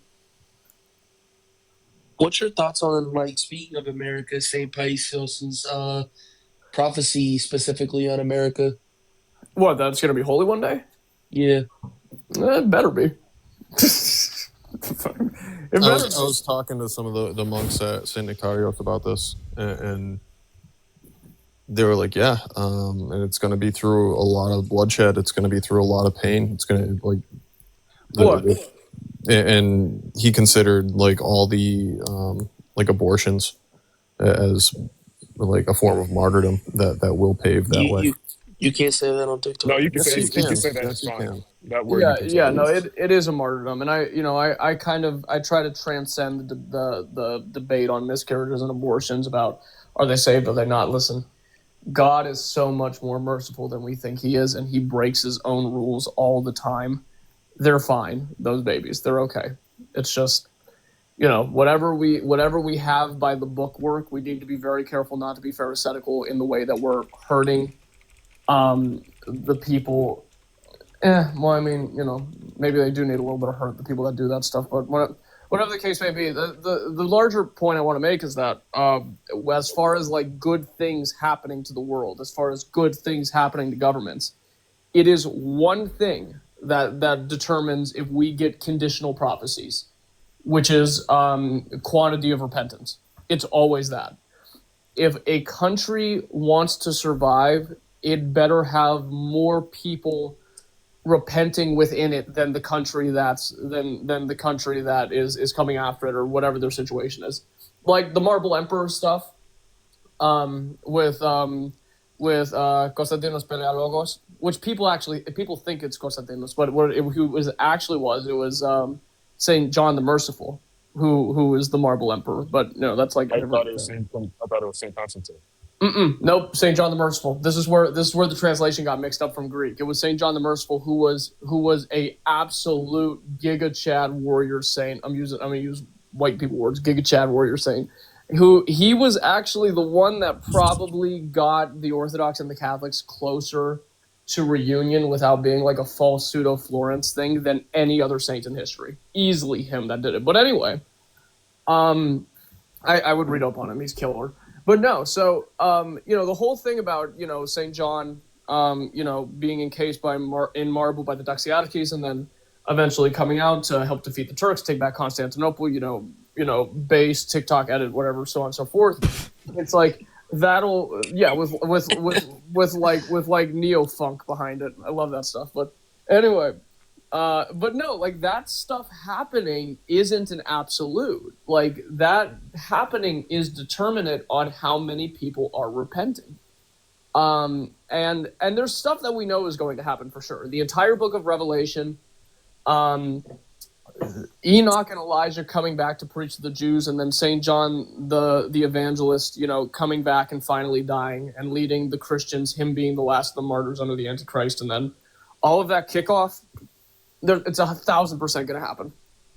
But if we want, all the cool little COD zombie perks that we can get along the way is all determinate on our repentance. So, it's a good thing that there's Orthodox Christians being made, but tell all of them to start doing weekly confessions, because we are coming up on the end of the third act. I've never met a monastic in my lifetime that does not agree on that position right now. Yeah, I really want to meet him before he reposes, 100%. Saint Metropolitan Nephotos in Warsaw, I really want to meet him because I value his when he speaks about when you see Iran's nuclear facilities being attacked.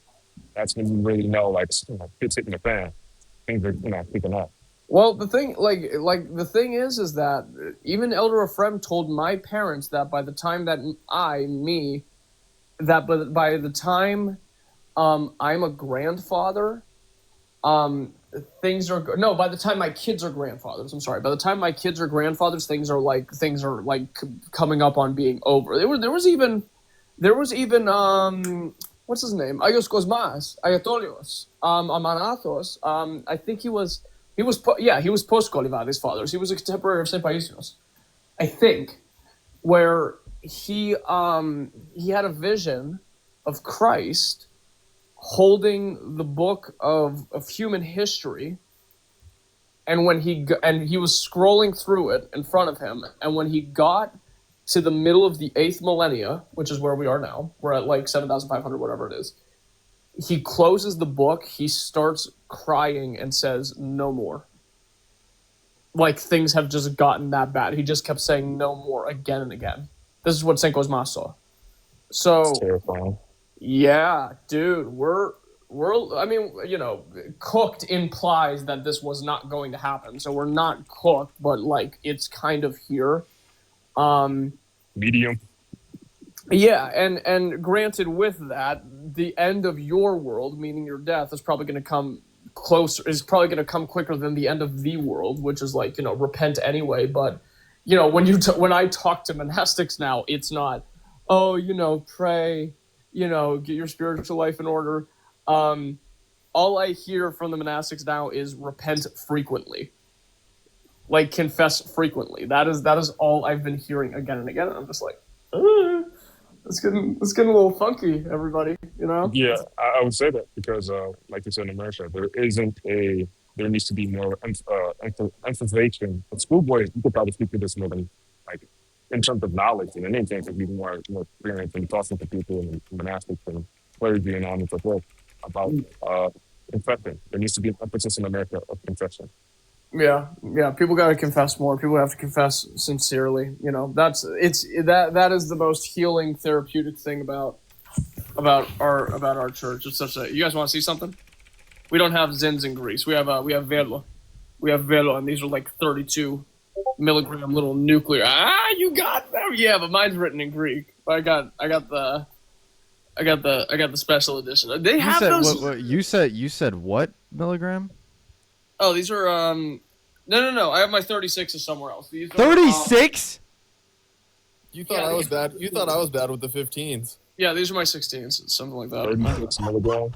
So wait, if I've never ever taken a that single shit's illegal in this country, bro. Oh yeah, that's why I get them from there. They're baller. I love them. Yeah, these are killer. You might be my plug to. That's freaking crazy. Oh yeah, I'll bring some back. Yeah, What? I'll bring some back. I've been working my way down from the 15s Ortho. Oh my gosh. Yeah, no, Dude, I'm just imagining. Dude, that's like freaking. You can feel your hair grow. Oh yeah, that's like fantastic, 4 of these, bro. That's crazy. Yeah, they're nice. Yeah, they keep me nice and Toss sharp. in They're 4 right nice now. while I'm editing stuff. Toss in 4 right now. Nice and sharp. Dude, I just, first off, schoolboy, you'll witness me throw up on stream. Like, that's not. Funny story about that. I played baseball in high school, and every year my team, we would go out to, I don't know if you guys are familiar with Massachusetts, but we'd go out to the Cape Cod before the season started to play a couple schools out there that had really good baseball programs. And we'd stay in a hotel, and one of our yearly, like, essentially hazing rituals was that everyone on the team would have to pack a dinger. And there were only like 4 of us that actually regularly dipped. So the 4 of us. So you that gave actually them to people that have never done it before. Exactly. So the 4 of us that actually dipped would sit there and just sit back and laugh while we had horseshoes in, and wait for everyone to run to the bathroom and fight over the sink in the toilet. You did freaking horseshoes too, schoolboy? Bro, that's crazy. Yeah, that's freaking crazy. What the frick? Oh man, yeah, and you know what the nice thing about Greece is, dude? Every priest there smokes. Honestly, I'm so glad that I've had this conversation because now I don't even think I have a problem anymore. Yeah, I know, that's right, huh? Nice. You should focus on your own sins and not judge, not compare yourself to others. If you wanna counteract it a little bit, I'm a bit of a Lance Sharkian myself. Me and Mr. Shark are good friends. Aspirin every day of your life, not only because of your nicotine habits, but just the amount of carcinogenic elements inside of the American diet. Just thin your blood out a little bit so your heart doesn't work so hard and you can live a little bit longer. I'm a huge methylene blue aspirin advocate. I love both of them. Yeah, I'm a huge advocate of Red 40. John's not here. Yeah, John's not here to give his we love Red 40, don't we, folks? We love Red 40. Man. Well, you know, Americans keep complaining about their preservatives and like their artificial flavorings and whatever, but the thing is like when you live in Greece and you have to restock your fridge every 3 days because there's no preservatives, you will be pissed at your grocery bills. You either buy what you are going to eat, or you have stuff spoil in like days, and you're like, oh, you gotta be kidding. Well, this is why everybody eats Baximadia, which is like sugar-coated hardtack that everybody drinks with their coffee. I love me a Red 40 marinated steak. Yeah, that'd be nice. Yeah. That'd be nice. Yeah, give me a little bit. Yeah, no, that's not muscle juice. That's RFK Jr. Red 40 just pumping through my veins. It's not blood. Oriental Orthodoxy is the truth of the truth. That's 2 truths. You can't do that. Nice. See. Look, they're doing the language. It's one composite truth, Goober. They're advocating for Nestorianism of truths. Crazy. Christ is truth. You're declaring 2 Christs. Congratulations. Yeah, you're a Nestorian. You know, the crazy thing about the Orientals is that out of all the African nations, I really like the Ethiopians the most. They are so cool, and their food is killer. Oh, I love Ethiopian food, man. They like to go at it at raw meat, which I'm not necessarily opposed to, but like they go like full on all like raw meat, everything. I don't know, man. Man, what are they? My lawyer has advised me to not make jokes. Go ahead, Bryce. I held that in. Give it to temptation. Go ahead. It's not funny anymore. I already meta joked. It's not funny anymore. I want you guys to see my disaster of a room before I start because I'm Bryce's lawyer. Yes, correct. I'm unpacking this whole room because we are like moving back to Greece in like a year, so I need to start taking this whole setup down. But I'll show you guys the I'll show you guys the icon wall as it remains. Oh yeah, this is the only reason I'm here. Wait, expand him. Here's hold on.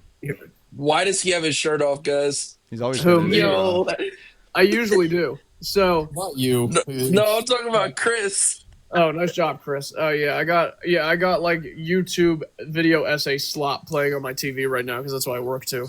But anyway, so why does it keep going back to my face? I don't want to go back to my face. How do I undo this? Yo, Bryce, I bet you this is the guy that can find you a good Here, does this work? Do you guys see everything? Oh wow! Yeah, look at that. Dude. Yeah, wow. Yeah. As natural, we got Fallout New Vegas and SWOTOR on the desktop. Real. Bro still plays SWOTOR. That's crazy. I play SWOTOR every single day. I still pay for the subscription because I love KOTOR. Wait, why do we unexpected? I Why do we don't shrink see it? enough statues. So yeah, okay, buddy. Yo, yo, wait, what him up, bro?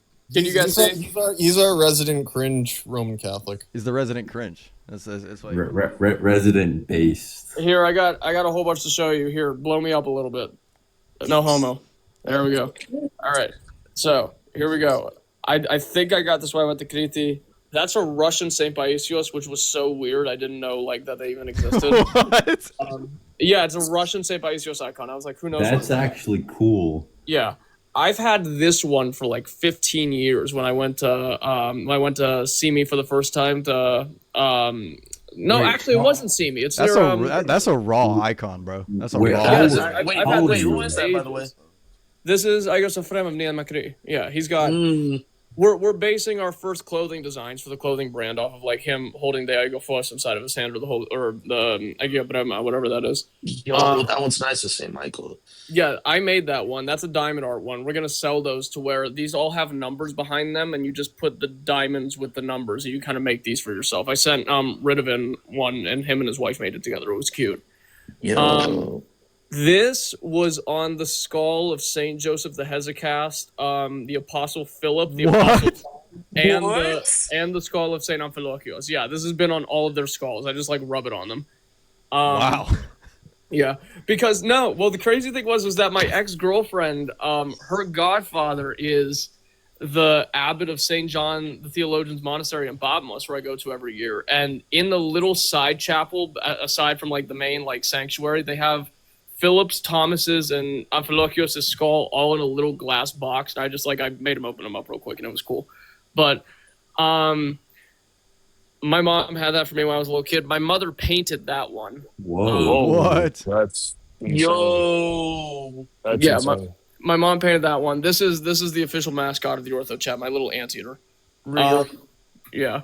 I got a couple Igosavas of Galenos. This is the patron saint of our island, or the biggest one there, if anything. That's my favorite one. My cousin gifted that to my grandmother. That looks just like the Myrrh icon, bro. Yeah, he gifted that to my grandmother 3 weeks before he got shot and killed, and that was always the coolest one to me. And that's all silver, but it got tarnished because I sense in here enough to make the smoke alarms go off. What else we got? There's a little Christo. This one I got in Batmos 2. It's like a clay engraving of the Dormition, which was kind of baller. What else? We got that back there. Here's a rosary. Wait, go back. Yeah, it's like a Greek rosary. Yeah, it's you just use it as a goboskin. Yeah, it's the same thing. But yeah, they sell them like that there. Here's the infinite bookshelf. Here, TikTok could get you banned for this one. How's that sound? Like that. Perfect. I couldn't even see it. Which one? That book is illegal in the United States. Wait, yeah, type it. Cool. Was someone typing it? Wait, Bryce, type it in the chat. Yeah. This was my mother's when she was a little girl. It was always my favorite because I don't think they do enough black backdrop icons. I thought it was cool. I have all these. I got little iconas by my thing. There's a couple back here, I think. Yeah, my little Saint Anthony, my little Saint Caralambos, and then my Banagia back there. Here's my disaster of a bathroom. What's up, y'all? What else we got? I get Calliope. Here's a printout of a merch string icon. Here is my Palm Sunday cross. I still have mine. Oh no, I have a ton of them. They're everywhere. They're literally everywhere. Yeah, but I keep mine too. Yeah, I even have my Banagaz flowers still. There's my Yeronda. That's just Father Dimitri Corrales. He's always been around. My little Saint Spiridon. The cool thing about this is the Axiarchis icon, but these engravings are from the church I grew up with here in America. They took out the reliefs and they attached them to the icons and they sold them. I thought it was the coolest thing in the world. All this. Oh, there's my Garote Samacrina. I did type it, Zay. It's the last thing that I sent. Did it not send? It didn't. It didn't send. Yeah, that's why. I'll send it to you on Discord. It's the 101 blank blank blank. Here's my Yorodisa Macrina little picture. She was the Yorodisa at Elder Ephraim's first monastery before the current one, who's Stefanul. I got all those by my bed. There's like my I guess Nectarios. There's the Taxiarchis of Mytilene. I got that's like a kind of a Catholic-ish one, but it's like cool. Yo, can I see it? Wait. Yeah, it's just Christ praying in the garden. I thought it was really. I've had it forever. I have no idea. Yeah, where are all the statues though? Oh my gosh. This is a really cool one. The trees that bow to Agia Marina. I always thought that was so pretty. My little Constant Helen, Agosava, my Saint Luca, my John the Baptist. I have my Saint Anthony. My Protestant professor, when I was going to a Protestant college to finish up my undergrad, gave that to me the last day before I left, and he found it in like it's an old Russian nativity icon that he just had in the corner of the room, and it was so sweet of him to give that to me. And then I have my Greeks have a tendency to put blankets on their walls of icons, so I have this big one of Christ enthroned, and then I got Greeks are just Turks confirmed. You just do it with blankets instead of carpets. Yeah, and then here's all the stuff with the clothing brand that's like a disaster, and then my little Christo. This is east. Here's the crazy part. This is east, so I have to pray this way, and it's the wall with the least icons on. So this is the one I pray to, and then I have all of these everywhere else. So it's like a disaster. That's a sanctified room right there. Yeah, and then sanctified. I got a Supreme stickers covered all over my PlayStation. No. Yeah. And then I got all my other bookshelves, and then I have here's my crown jewel that nobody else is ever going to be able to get. Here's another banned book. Oh my goodness, these are so heavy. Here's my other banned book. So here's my copy of The Rudder that I got for a really good price, and it's like professional bound and whatever. It's a good English. I have my Greek translations in Greece. I don't bring my Greek book back to America because there's just no reason to use them here. And then this is the banned one that I got the same binding for. So very happy. Yep, Kevin McDonald. Why is it banned? This is why. Yes. Oh, okay. Whoa.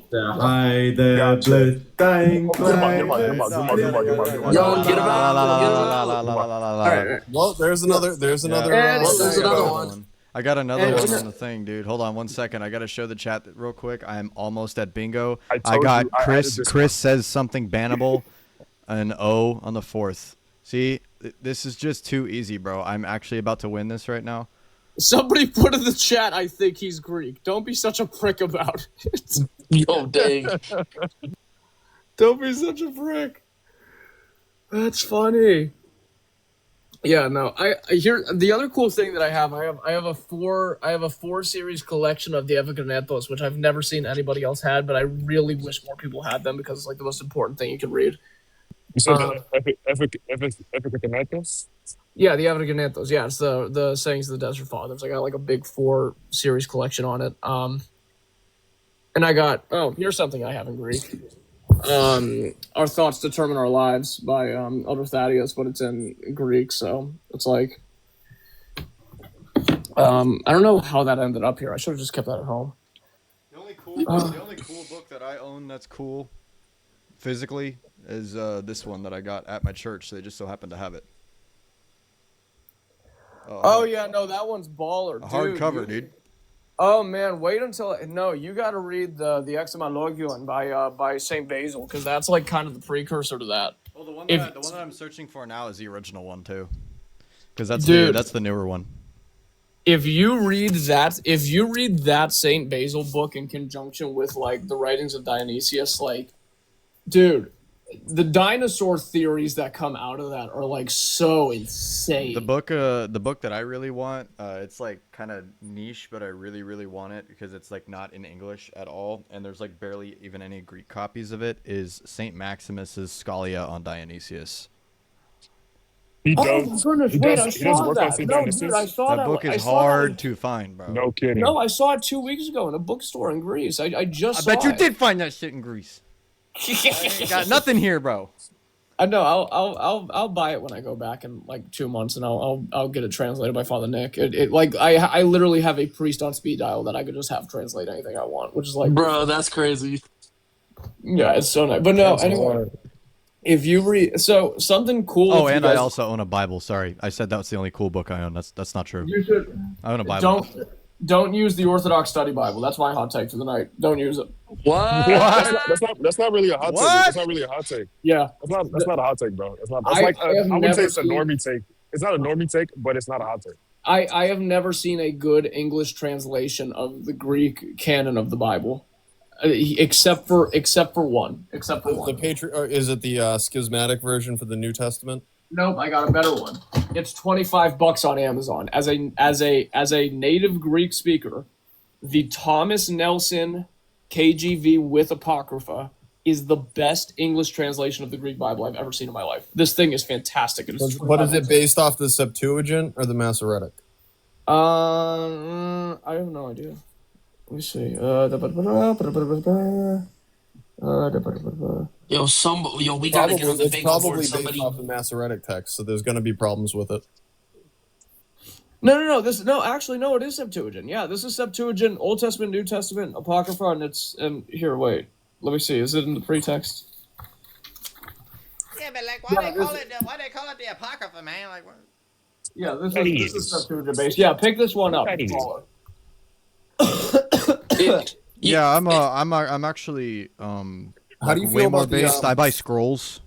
How do you feel about like the translations Okay, from the what's up? patriarchal texts for the New Testament? I haven't seen them. But I've even seen. But here, my biggest problem with the OSB is that the whoever hires the editors for this, they have footnotes in there and like explanations that are written by literal like Baptist scholars, like Protestants, and I'm like, Yes. Yo, the Yes. the Juniate is back. yeah, there's heresy all over like the footnotes of the OSB, and I'm like, who approved this? Because I know the guys up at HCHC, and I mean I don't know, but you know, Hold on, Temple. Speaking of which, bro. yeah, you're good.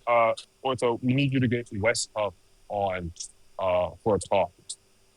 Because Wes Huff. Wes Huff. You need to get Wes Huff on for a talk. dude, I only interview priests, monks, and bishops. I will do him in a Twitter space if he wants to come on. I would love to though. Because he went to the Holy Sepulchre and he took a picture. No, he went to Hagia Sophia, and he took a picture behind the one of the icons that hasn't been like destroyed or covered up, and he was like, he was using it like a prop. But it's incredible how he has suggestive knowledge, but he refuses to like commit. I kind of I'll call him a coward on it because he kind of is, but he won't talk to anybody.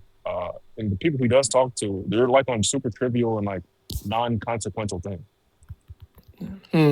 Yeah, I'll talk to him. Yeah, what is he on Twitter? You know what I'm talking about, right?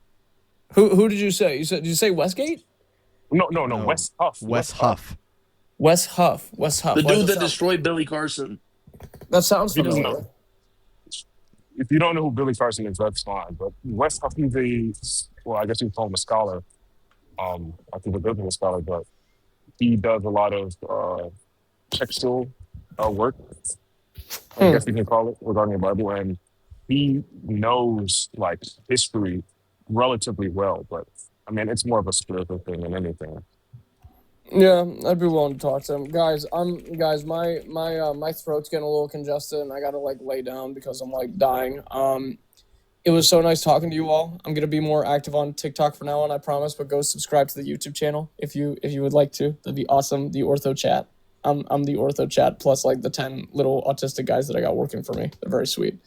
Sweet. No problem. Likewise. Good talking to you, dude. Guys, God bless you all. Christos Anesti Panageo Maziso. I will talk to you guys.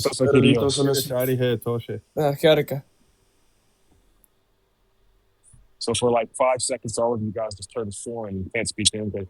Speaking Greek and Irish and all this nonsense. Languages are nonsense. Are you? Oh, so you're gonna be schoolboy. You know a funny LARP thing that I came up with? What? Defending myself from the transcendental argument as a Gnostic who really knows Gnostic theology. What? How do you do that? How do you do that? Let's run through it right now. Yeah. The epistemic principle for knowledge is simply the knowledge that's transferred through the pleroma through Jesus Christ, the Word. Ugh. I know all Gnostic theology, bro. I've read it Okay, all. wait. Why are you such a Hold spurg? on, wait, stop, because I really want to run through this. How did you know that? Wait, how do you? Okay, say that again. Huh? Because I'll say that again because I'll beat you on this. Go ahead, say it again. Yeah. What's your criteria for knowledge? Okay, let me do something real quick. Before I do this, I need to announce I'm LARPing with a thing because I don't want people to come in here thinking I'm serious. Okay, yeah, type it so you don't get clipped, please. I gotta put it as a text box. LARPing as a Gnostic. What is this? Put it right on your forehead so no one can clip it. Yeah, like that. Yeah. It means you'll have to stay still, by the way. I can't do that. LARPing as Gnostic. Hold on. That's crazy. Yeah, I'm LARPing as a Gnostic now. There we go. A little bit smaller and move it to the right. Yeah. Smaller. Text box smaller and then to the right. Make it smaller.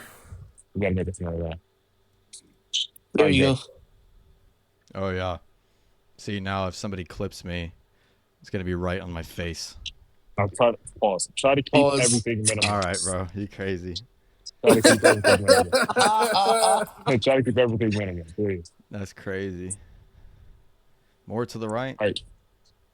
It's fine right here. Just actually, is the Juniate in? He is. No. Oh, hold on. I think Chris had something to say. What's up, Chris? Weighing the Vey.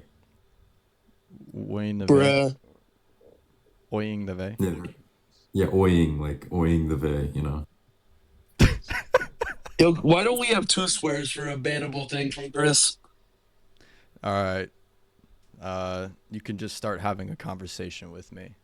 Right. I'm LARPing as a Gnostic. I'm very theologically sound in Valentinus, Marcion, as well as all of the Gnostic Gospels. And for the sake of the LARPing argument, I believe that the church persecuted these people. Okay, well, what's your criteria to determine what knowledge is in the first place? Because we're just going to go unpack all your presuppositions. Yeah. So my presuppositions lay at the paradigmatic level from knowledge transfer from the pleroma. The pleroma is actually the way that knowledge is possible, and the ability for us to gain the knowledge that allows us to ascend to the pleroma, to break out of the evil material world, is solidly through Jesus Christ being put on this earth as an archon. Okay, so for you, the pleroma, you identify that, and then we're going to unpack how you know what Jesus is in the first place, outside of appealing to Orthodox tradition, canonical Orthodox traditions. Mm-hmm. The former first, please. So I didn't hear what you said because you muffled. Oh, I said we're going to identify what the pleroma is because you're saying this arbitrarily. You haven't identified what it itself is. Yeah. The pleroma is actually the one true God that is eternal. The God of the Bible is not eternal. The God of the Bible, actually, his name in the Old Testament is Yaldabaoth, and he actually trapped all human souls into material bodies. And the one who actually created matter was originally created good by someone named Sophia, and Sophia actually was the one who. Sophia was the one who created matter, and the pleroma actually transferred the ability for us to understand this materiality, originally through Sophia, but Yaldabaoth was somebody who was on the same level, known as an Aeon, with Sophia, and Yaldabaoth was jealous of the fact that Sophia was given these rights to be able to control something so good that he actually he stole matter himself. And when he stole this matter, he turned it into an evil world, which is what we currently live in right now. That's why we're able to explain natural evils that exist in this universe. And all in your incessant yapping, all that you did, you're appealing to Yeah, so I just actually utilize history. I utilize history, Okay, yeah, and I utilize that's the Bible. arbitrary. That's arbitrary. That's arbitrary. You have no delineation for what history is it's true and useful or what's false. So again, you're arbitrarily appealing to Orthodox tradition, but then you don't follow the same counsels that deem the specific thing you are holding to as heretical. So I'm confused. Why are you picking and choosing from? Oh, I don't believe other people's views are heretical. Okay, so you are living in a contradiction. There's no such thing as heresy. Heresy was established by Yalabaoth. Okay, no, you don't get to determine what is heresy. You're presupposing your own system. I'm just giving my position. So, okay, giving your position is a justification for your position. Yeah, I agree. You understand that? Okay, so then you can see to the point that you're an idiot. Your position is stupid. How does it make me stupid? You just accepted that there can be contradictions, did you not? No.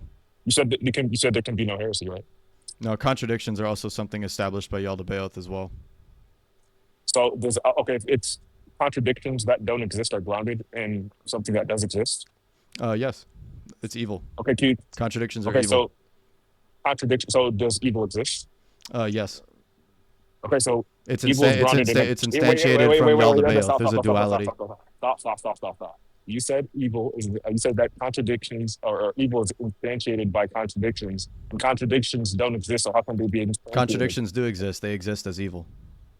Okay, how can contradictions exist by definition? That can't happen. That's because words have objective meaning, and and when we actually instantiate these words by proclaiming them in the first place, we have the ability to basically manifest evil by proclaiming things that aren't true.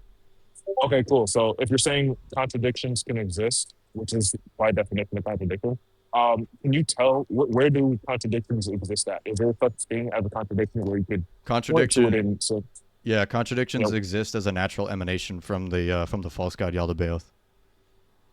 Okay, and I'm curious, what's the status of? You can tell me how they came about, but what's the status of a contradiction? What's the status of a contradiction? It ontologically exists as a pseudo divine concept by Yaldabaoth.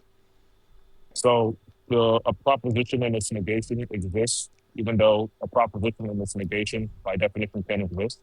Say that one more time.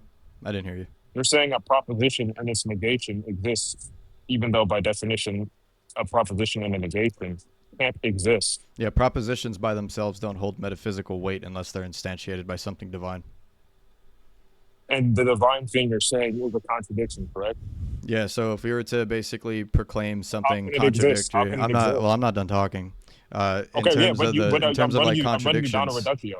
Yeah, I know, but you're not letting me speak.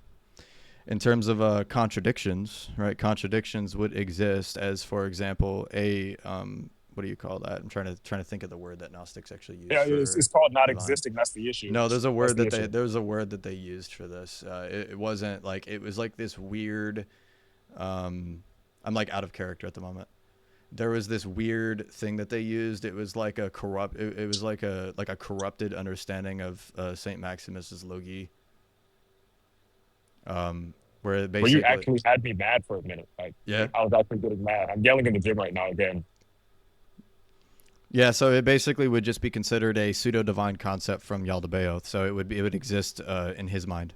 So then, therefore, it has a form of concrete existence in our minds. Okay, what's the form of a concrete contradiction? What's the form of a contradiction? What's the form of a concrete contradiction grounded in this God? Yeah, so a abstract that comes from Yaldabaoth is concrete in our minds because we're finite. It's forced upon our mind. Is this like an emergent property type scenario or is this like a reification thing? I'm confused. Say again. Is this like a reification thing? You're saying like abstract things take on like physical properties and things like that? Yeah, abstract concepts. Abstract concepts from things that come from the divine in some way, shape, or form, like Yaldabaoth, for example. That applies as something concrete to us finite because it's actually objectively true in this world based off of what he has created. So in the subjective truths you have with the word he has, can contradictions occur since they do have status and they are concrete? Contradictions contradictions have concrete existence. So in your world, could I exist and not exist in the same sense? The proposition can exist concretely. But could it also pan out in a concrete sense in reality that I could exist and not exist at the same time? Because you said after things pan out into the real world, Technically, you don't exist and you do exist, because materially you don't technically exist, because that's something that only originates from Sophia, and so you're actually a twisted understanding of what existence is materially.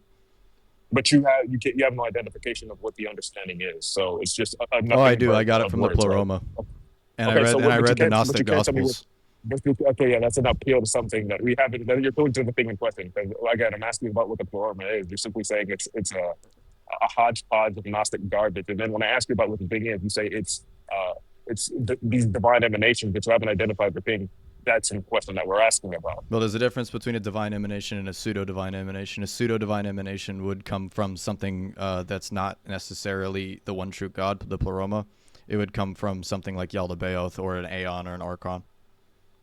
Okay, so Yaldabaoth, I'm curious. His knowledge. How does Yaldabaoth, for the sake of the argument, I have to keep saying that because I don't want people to clip me, would basically be applied as the God of the Old Testament. Okay, so how do you know what the Old Testament is, by the way? How do I know what the Old Testament is? Through Jewish tradition. What Jewish tradition? There's multiple Jewish traditions. That's everything. What Jewish tradition?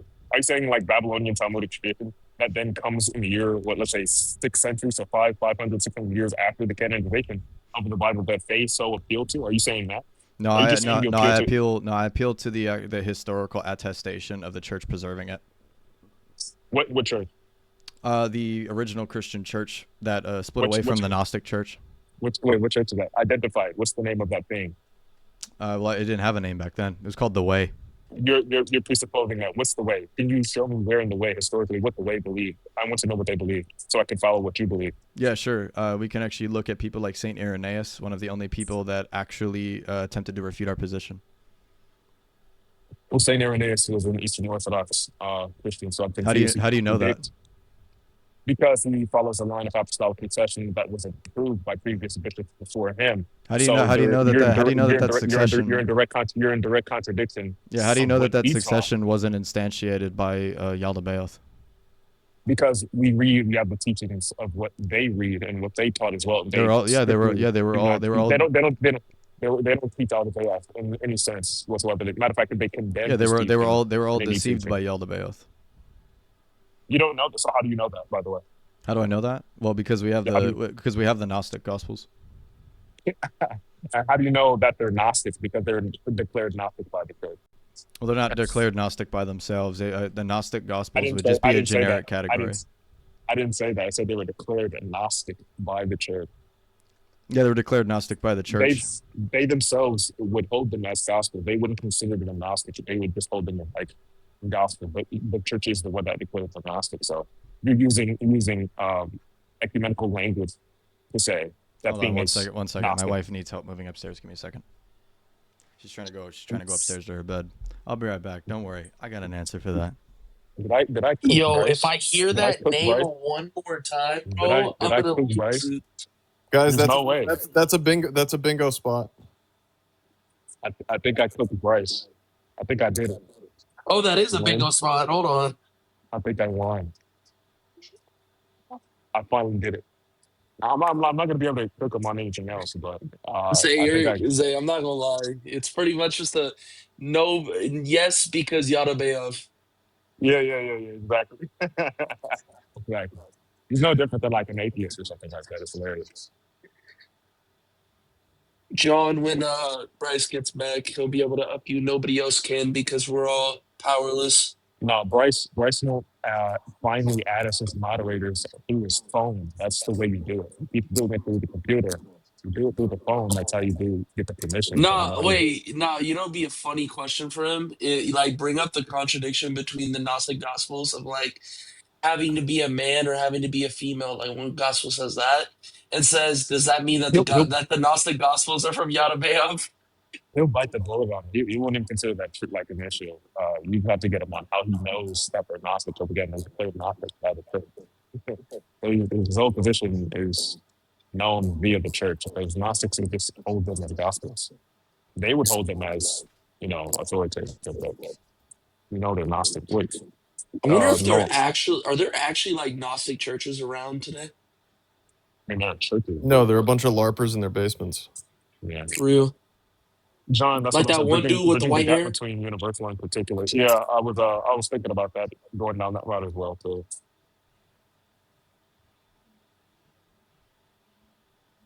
Yo, I don't know why it's bothering me, but Bryce's Jesus icon is low key slanted to the left a little. it's his camera. Oh, probably.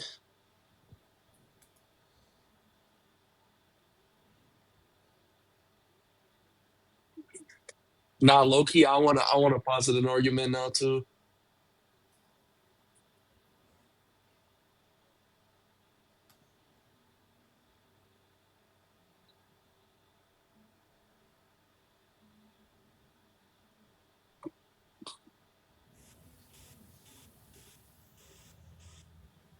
Yeah, but John, the whole point of this is like Bryce said that Gnostics have an answer for the transcendental argument or something.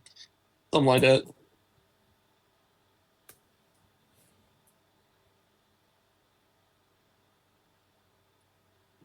I mean, you could go into like universals in particular and bridging the gap between them, or you Yo, could go the schoolboy. or you could do the one What's in the up? many. If Yoda Bayoff is like some nomadic Gnostic being, how does he? Schoolboy, after I'm like decent with irons, bro, I need a tutorial on chipping, bro. All My right, chipping is golf rough. mentioned. Golf mentioned. That's on Oh the. snap. I will wreck your argument, Mr. Gnostic Oh, Rice. I don't have an argument. Wait, I Exactly. wanna You I guys just wanna don't have. You present guys just a don't have the knowledge I have. I wanna present Hold an on, argument. hold on, wait. I want to hear John. I Hold want on. to hear John with this universal in particular. One I'm curious second. how he I approaches that. gotta fill out my bingo card. I still don't have. I still don't have bingo though, guys. Me either. We're getting there. We're getting there. Alright. I'll spell it out real easy for you. Mm-hmm.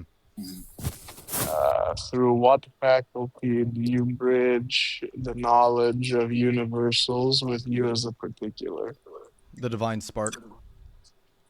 How do you have not, or what is the divine spark? Can The you di- lay that out for me? Yeah, the divine spark is actually something that Sophia was able to sneak through the material world through Yaldabaoth and in the garden when Sophia actually appeared as a serpent and was able to provide knowledge to Adam and Eve. Yeah, how does that actually bridge the gap?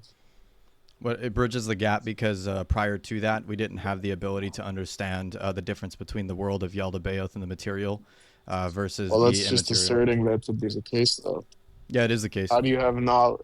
Well, that's just an assertion. I could equally just assert that's not the case. Yeah, I know, but I have that knowledge and you don't.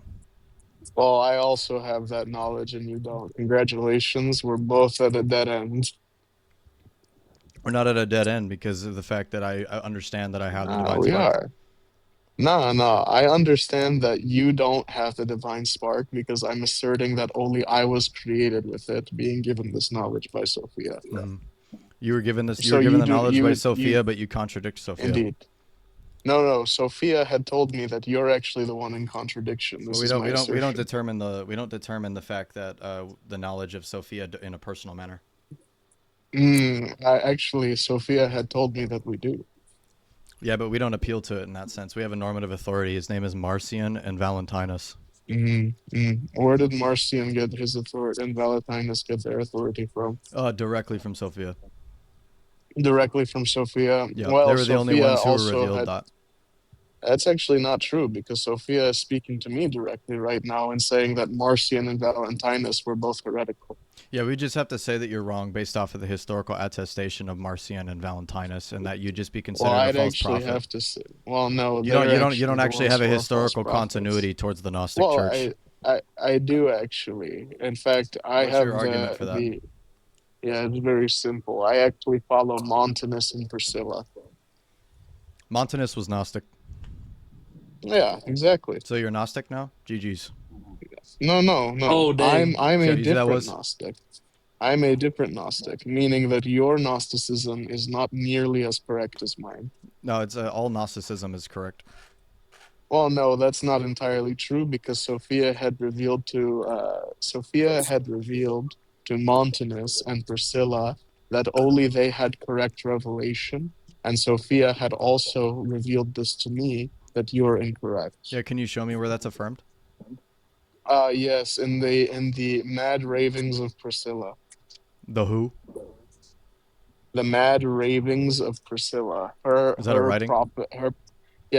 her just prophecies in general Yeah, that we have where can I read those? writings of. Yes, we have the affirmation, just like you said, of early church fathers writing against Montanus and Priscilla. Mm-hmm. And where do the church fathers say that Montanus and Priscilla were given a different gospel than Marcion? That isn't particularly known. This is why Sophia had revealed it to me. Oh, so you're uncertain on it completely? No, I am certain because Sophia had revealed it to me. No, but that's not what the historical attestation is, even for Montanism. Well, that's not even true because Sophia had revealed this truth to me. So then you don't follow Montanus and Priscilla? Well, I do in the true sense. You don't. You don't actually follow Sophia.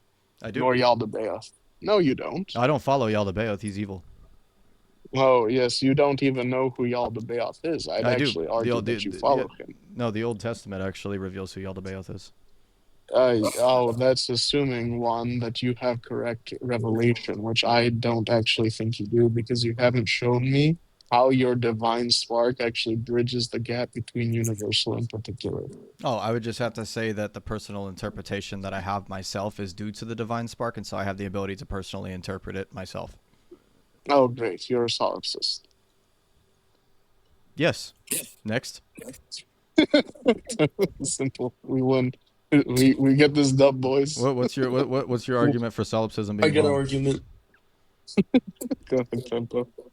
All right. So is all contradiction derived from Yaldabaoth? Yes, all forms of logical fallacies are derived from pseudo divine concepts from Yaldabaoth. Yes. Okay. Do you find all of the? We'll just label them for the sake of argument. Gnostic Gospels. Do you follow them all as authoritative? Just died. Hold on. No way that just happened. That's a run, bro. He's running. That's crazy. Divine intervention. He's that was running. divine intervention. He's running. Sophia had to come off and shut. Sophia had to shut off your headphones from this argument. Easy, dub. Watch this. Truth is impossible. You're a solipsist.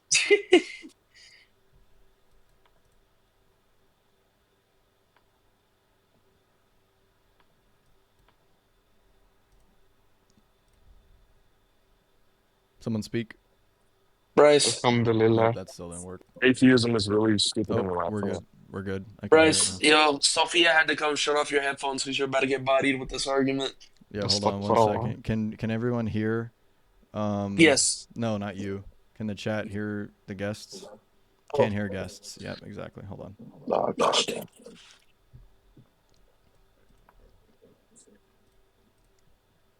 Talk now. Astaghfirullah. There we go. Too easy. Bismillah. All right. Okay. So you would hold all the so-called Gnostic Gospels as authoritative, correct? Yes, including the 4 canonical Gospels as well. Okay. So you said that all contradiction derives from Yaldabaoth, right? All contradiction derives from Yaldabaoth. Yes. Do you have to be a man or a woman to enter into heaven? To enter into heaven? Yeah. So you'd actually have to derive yourself of both, according to the Gospel of Thomas. Okay, so wait, hold on. You don't let me argue. You don't have to let me argue. Let me argue. Yeah. No, dude, I'll freaking quote the Gnostic Gospels, bro. The infancy Gospel of Thomas. The infancy Gospel of Thomas says very specifically that you must be a man in order to enter heaven, and the Gospel of Mary Magdalene states that you must actually shred yourself of all manhood in order to enter heaven. This is simply actually just a harmonization of 2 Gospels, proclaiming the fact that you actually must shred all gender whatsoever in order to understand that you are higher than male and female. GG's. Okay. Yo, that's a contradiction. You just said be and not be. The fact that you think it's a contradiction is from Yaldabaoth. You're being deceived right now. Yeah, the fact that you think that what I'm saying, the fact that you're being deceived right now is from Yaldabaoth. Yeah, you're being deceived by Yaldabaoth right now, thinking it's a contradiction. It's actually just a harmonization. Yeah, the pleroma. fact that you think it's a harmonization is actually Yaldabaoth just tricking you.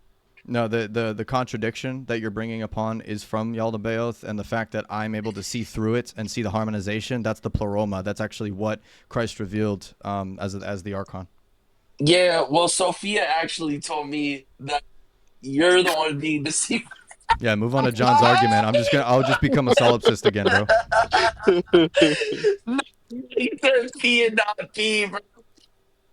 Yeah. How do you Analytical determine? philosophy is from Yaldabaoth as well. So. Oh, really good cooked. Amazing. I That's actually love pretty. this. That's actually pretty based. Nah, yo, literally, the whole argument, Bryce, is just not. It's from Yaldabaoth.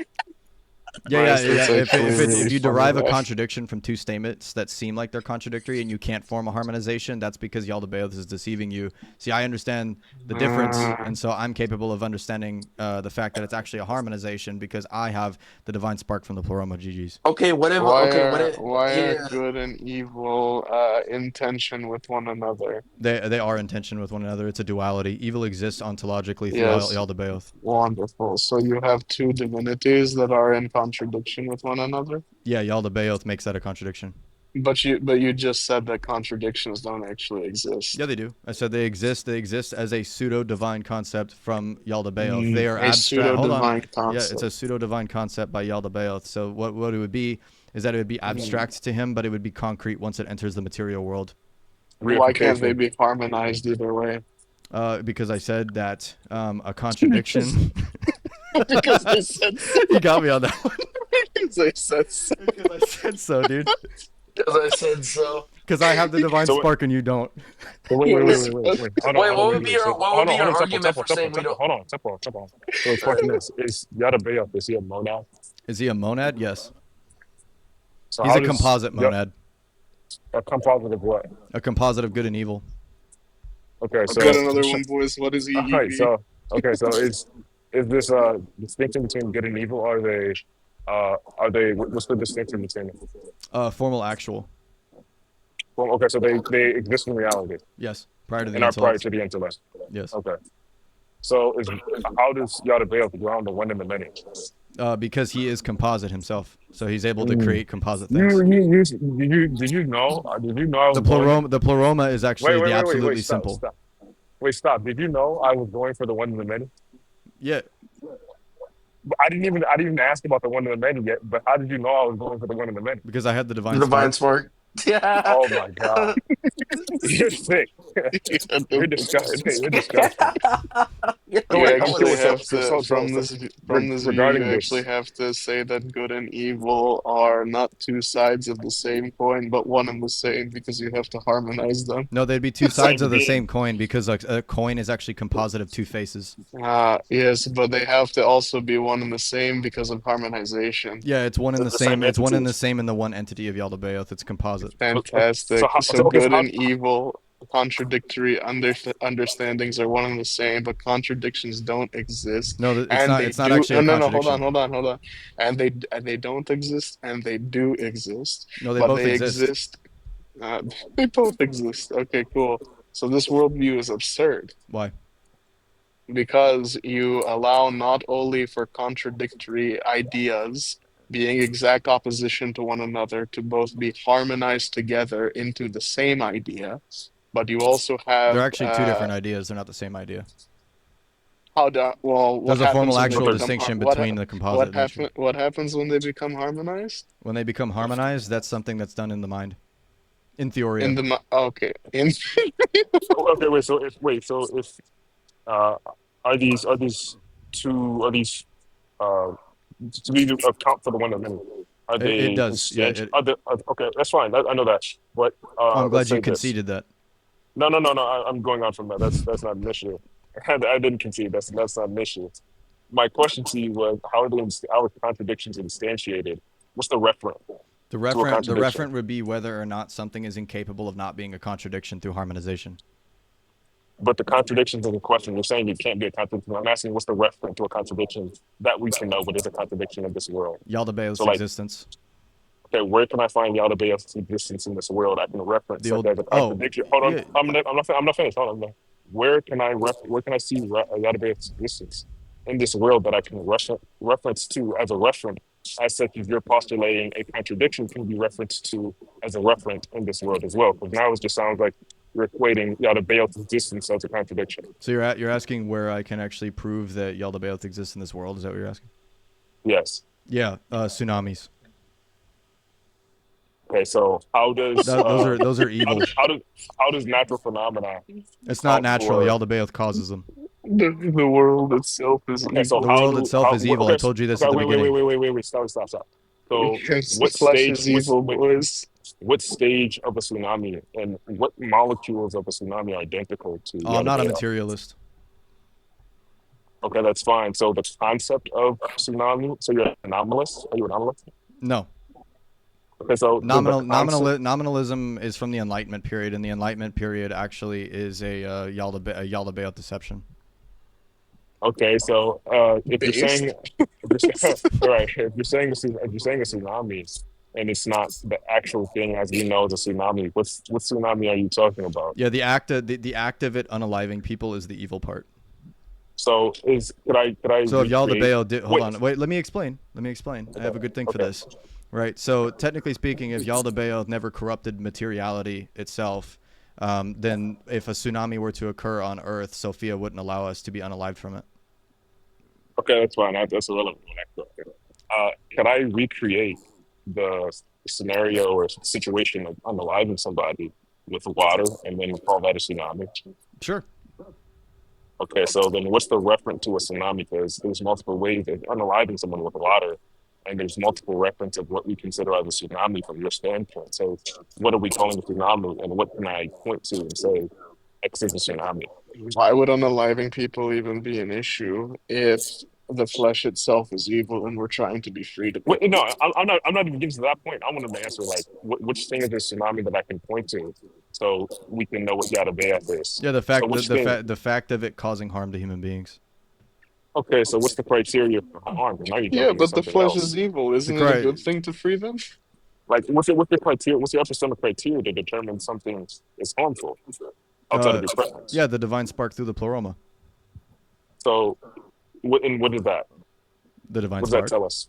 Yeah, what is it identical? It tells us that we exist immaterial and that we're trapped inside of the material world. Right, but how does that determine harm? And so any form of material damage that's done to us actually is something that's from Yaldabaoth. That's begging the question. That's begging the question. Yeah, could you explain how I beg the question? What determines? Yeah, you said damage. You said harm and damage. Those are synonymous. What determines damage? No, so when I said damaged materially, so we can Okay. use... What's the criteria for material damage that isn't the same for material harm? Yeah. So causing harm would simply just be like your body, for example, deteriorating. Your body deteriorating. Deterioration. Okay. What's the threshold? Deterioration is not synonymous to harm because you can deteriorate in I never said a that. positive way. Because remember, the material world is evil. So every time that you decay, right, that would simply actually be you, in a sense, that would be evil and good at the same time. Okay, so harm can be good. So harm can be good then, right? Yes. Okay, so then there's nothing wrong with harm. Material harm. That just material harm. So can material harm be good? Yes. Okay, so then it means nothing. It's a blatant contradiction. You're starting to understand the divine spark, brother. Harm is actually good. It's a harmonization. It's by necessity, you should Bryce, actually how do you even actually argue against this? Well, no, it's simple. By necessity, you have to go out of your way to unalive everyone because it's actually good. Yes, basically. I don't have to do anything. Oh, no. If you want there is to no fulfill... Odds. Oh, so there's no telos. There's no purpose to your position? No, the only purpose that I have is to ascend to the pleroma. That's the only purpose. Wait, how do you okay, so why do you not unalive yourself to do so? Well, because I kind of like being in a body. I'm not gonna lie. Oh, GG. That's a performative contradiction. It's only a contradiction if you're being deceived by Yaldabaoth. It's actually a harmonization. It's a harmonization of actually understanding, the teachings. Nah, actually, the only argument for this is unalive yourself. No. Actually, I just came up with something. I just came up with something genius. All right, you guys are gonna love this. So even though the material world is evil, the way that we were taught to actually break free from the material world is through someone who came down as material. So in order for us to understand the esoteric knowledge, we must maintain our bodies materially until we understand the knowledge completely. Well, that Bro, So assumes it's you a what? have so it'd be knowledge. so No, it no, so it'd no, be a no, self-sacrifice. no, no. That assumes that you have knowledge of this I individual do. that came down materially. No, but you don't. You're claiming you do. That's an And assertion, if he bro. did, and if he did so, you should Can follow you prove his I don't have that example. knowledge? You should follow his example and unalive yourself, bundle of sticks. Yeah, I'm not going to accept your assertion against me. It's So not an assertion. You It's did. it's what you You said ought I don't do have to fulfill knowledge. your telos. Oh, it's true though. How? Sophia had revealed it to me. Wait, wait. So is Yaldabaoth identical to this person that came down materially? Yaldabaoth is not who came down materially. Jesus Christ is not Yaldabaoth. Oh, so Jesus is the person. So we're gonna read about this Jesus person. In the Gospels. Matthew, Mark, Luke, and Okay. John, the Gospel of Philip, the Gospel of Mary How do you? Magdalene, the So wait, Gospel of how do Thomas, you? the Gospel of the Mm, infancy Gospel of Thomas, The okay. gospel of Jesus' life. Wait. the Gospel of Jesus' life. Wait. What do you mean? What do you mean Matthew? Matthew doesn't say Matthew wrote it. How do you know Matthew wrote it? I don't. Oh nah. But you said Matthew wrote it. I just said the Gospel of Matthew. That's what it's called. So is it Okay. So possible wait. Yadabaoth wrote it? Stop. How do you know Matthew wrote it? Matthew didn't say he wrote it. I don't. I There's just said I don't. Okay. So why are you saying Matthew? Oh, because it says it on the Bible. It says Gospel according to Matthew. Okay. So It's how do you? I own one. I got it at Walmart. No, this is actually cooked. Like, I got it. No, this is actually cooked. Wow. Schoolboy, Okay. get him. How do you know the people? You just Where have did? to tell him to unalive himself. He Yeah, lost. where did the people from Walmart find out about who Matthew is? Because Matthew isn't. There's no autographa. It's in the book. Okay, Walmart but it itself wasn't has the compiled. It divine wasn't spark. compiled. It wasn't compiled in a book. So, and his name wasn't in there. So how did That's those who. people It is know? in there multiple times. Now I'm not talking about Walmart. It's in the Walmart book. is in the scripture. Walmart's the necessary precondition for scripture. It's in the book. This is actually. Bryce hit him with the Walmart's the necessary precondition for scripture. No, it wouldn't be. It actually wouldn't be the necessary precondition for Scripture because the Walmart is material. Is Walmart made by Yadabaoth? Yes. Even though it had the scripture in it? What? Even though it has the scripture in it? Yeah, it's something that Sophia snuck through the material world. Corporate Yaldabaoth is not. In case you didn't know this, Yaldabaoth is not all-knowing, so he doesn't actually So, have question: the ability to understand how do you know that Yadabaoth isn't Sophia? How do I know that? Yeah. Marcion. How do you know Marcion isn't Yadabaoth? Because I have the divine spark deceived? and understand it. How do you know that the how do you divine know spark isn't Marcion? from Yadabaoth? No, how do you know Marcion Marcion told me isn't that. deceived? Wait, how do you know Marcion isn't deceived? Whoa, John, hold on. If you say it's circular, you're just being deceived by Yaldabaoth. You wanted a vicious you wanted a vicious circle. It's actually just a recursiveness. Wait. It's just recursive. Stop. Wait. Okay, so if what's it called? If I ask you, how do you know that Marcion isn't Yadabaoth? What's your answer? How do I know that who? Say that again. How do you know that Marcion isn't Yadabaoth? Because Sophia is the one who revealed it to him. Okay, how do you know Sophia isn't Yadabaoth? Because the teachings that actually come down in the Gospels versus what was taught in the Old Testament are severely different. Yeah, can you prove that when Jesus quotes the Old Testament? Yeah, sure. So, for example, like when Elijah is angry at these children that were yelling at him, Yaldabaoth summoned 2 bears to eat them. I don't think Jesus would have done that. Yeah, what would have been? Wait, this is actually a better question to ask. Is it not Yaldabaoth's intent? Is it not Yaldabaoth's intent to deceive by any means necessary? It's specifically to keep you trapped within the material world and not ascend to the pleroma. All right, fantastic. We have knowledge of how to ascend to the pleroma. Wait. How did you know he didn't do this to Marcion to deceive him, to keep him materially trapped?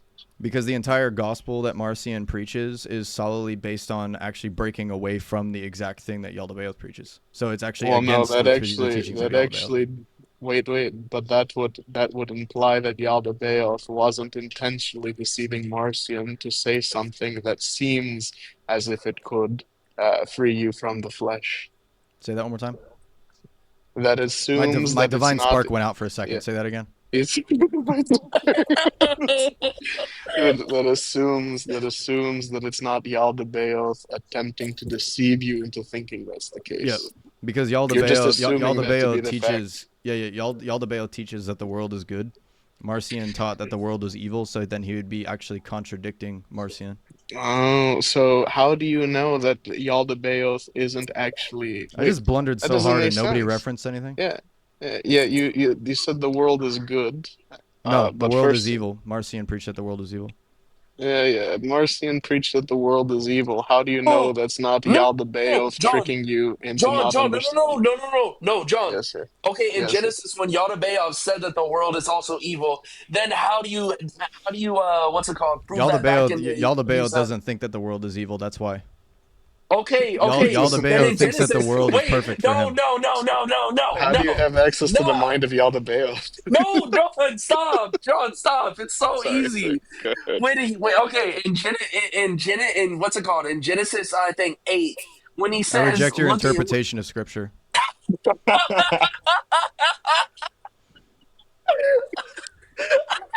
Get cooked, Tempo. He Oh fried yeah, well I Joe. That's reject crazy. yours. It's Yada Beoth deceiving you to reject my interpretation. No, your interpretation of scripture is a deception of Yaldabaoth. That's why you're trying to preach against me. Nah, I actually have the true divine spark. You think you do? Yeah. Sophia has You preach spoken for to me Yaldabaoth. through How do my you do that? divine spark. You have Yeah, you got what's it the called? pseudo divine spark, bro. Yeah, no, it would just be Yada Beoth telling you that I'm preaching for Yada Wait, Beoth. really quickly, really quickly. No, So, like, because I have a actually, harmonization. I didn't make a contradiction.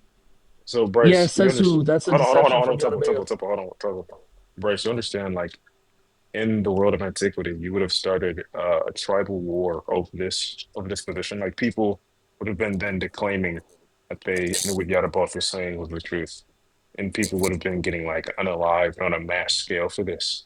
A tribal war. When did that happen? I'm saying, like, if you took this position, like to the extent that you have right now, Mm-hmm. to antiquity, there would have been an actual war over this of what Yadabaoth said. No, because the ancient church unalived all the Gnostics. Based. Okay, no. I'm saying like That's not even wrong, by Crap. the way. I mean, Holy crap. I'm not saying The that. I'm saying ancient like, church I'm saying like, fulfilled the purpose of if the somewhere in like Gnostics. Africa, like somewhere in like Africa or some like, you got, some place like that where they're just claiming like, oh, I knew this, I knew X, I knew that. I knew they took out all the Gnostics, like all the Valentinians and stuff like that. I'm glad you conceded that. Wait, bro, watch out, watch out, God, bro, watch this is out, bro, watch out. hilarious. With Arians, did they take out all the Arians too? I don't know. They're not Gnostic. I don't care. Based. So like, you think Billy Carson has the divine spark? No, he's deceived by fallen angels. Oh, okay. It's a different type of deception. No, okay, okay, No. okay. Hold on. It's a different type of deception. It's actually a deception from people that actually fell from Yaldabaoth himself, that are even more low tier. Okay, Please make Bryce, this wait, stop. okay. That's why they Before worship gods that are supposedly on Earth. Yaldabaoth is not on Earth himself. Is Bryce, I don't. Yaldabaoth himself Oh my created or gosh. uncreated? He's uncreated. He's uncreated. Okay, is the divine spark created? No. No. The divine spark is also uncreated. Yes. Okay, so is Sophia created or uncreated? Uncreated. Okay, so you have three uncreated entities. You no longer have a dualistic system. You have The a dualism is system. with good and evil. Tri-entity. You have a The tri-entity. dualism is you locally. have. No, hold on. The dualism is only locally acquired to good and evil. Okay, how many deities do you actually have then? There's only one true deity. It's the Pleroma. The Pleroma, is the Pleroma uncreated as well? Yes. How does the Pleroma relate to the uncreated Yaldabaoth and the uncreated Sophia? Yeah. So the Yaldabaoth and Sophia are natural emanations that actually came from the Pleroma, but they were given free will. How do you and have then knowledge of deceived the against them. Pleroma? The divine spark. How does the divine spark give you knowledge of the Pleroma? Because it's uncreated. how do you, as a created being, have an uncreated I'm not faculty? created. I'm uncreated, trapped in a material body. You're uncreated. Nothing ever happens, actually. Fantastic. Are we all? Honestly, Is this just a to dream? be fair, if I was in the church at that time, yeah, I surely would have took you out. You can't live thinking like this. I would have took you out I'm by the glad you admit. I'm dozens. glad you admit to persecuting the true knowledge. I Based. would have wiped you out by the dozens. You can't even be certain you're not dreaming right now. No hate like Christian love, But guys. but wait, the act of taking you out would simply grant you access Can to the can unsended somebody Not, send Yada me not. a It so actually same no. It would thing. be considered evil if you didn't allow me to acquire the esoteric can knowledge someone first. Well, can someone send I'm me giving a you the clip? See, esoteric that's knowledge by the taking reason you why out. the ancient people were evil, because they were trying to unalive the Gnostics prior to them understanding the knowledge, Wait, no, keeping but them that's trapped actually a good materially. thing because they would free them from the material No, realm. because if they don't Exactly. understand how to actually break free from the material realm, then they would be stuck in the material realm.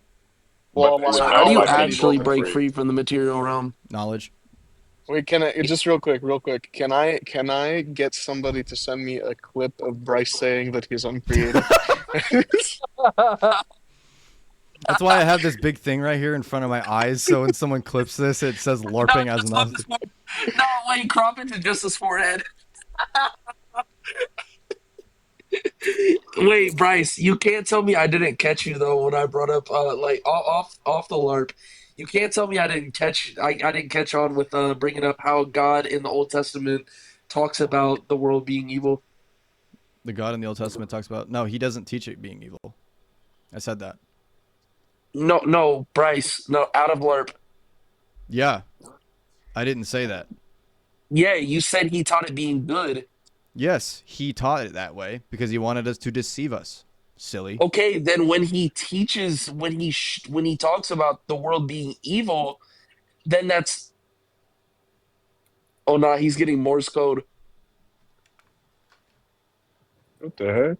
What the hell are you doing? Why would you do that? Oh, it's in my pocket. My wife just actually made me almost like run to my icon corner, bro. I'm not even kidding you. I was about to What? freaking. Yeah, I saw that. I heard pre-crash out Bryce. Hannah's getting beat tonight. Oh nah.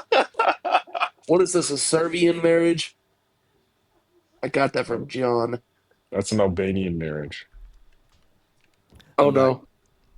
You have an He Alban. mentioned he wait, say No, made an Albanian You have, joke or we're cooked. you have an Albanian marriage. Oh no, it's only if John made the joke that the bingo card applies. Yeah, I know. I thought John was gonna Oh, come back and make a joke. okay. The divine spark was sorry Um, guys. My divine spark was actually flickering for a little bit there. I apologize. oh yeah, you're good, you're good. Yeah, no, okay. So like in the reference, like to an actual argument against a Gnostic, right? Yeah. Would that not be a good argument? Is like bringing up how God condemns the evil in the Old Testament? God condemns evil, but in their view, they believe that the evil that he's condemning is actually the good thing. Right. So there's a difference in their view. Like basically they think that Yaldabaoth is a hypocrite because he proclaims good things to keep you trapped in thinking he's good. So how the freak do you argue against these weirdos? I mean, tag. That's pretty much.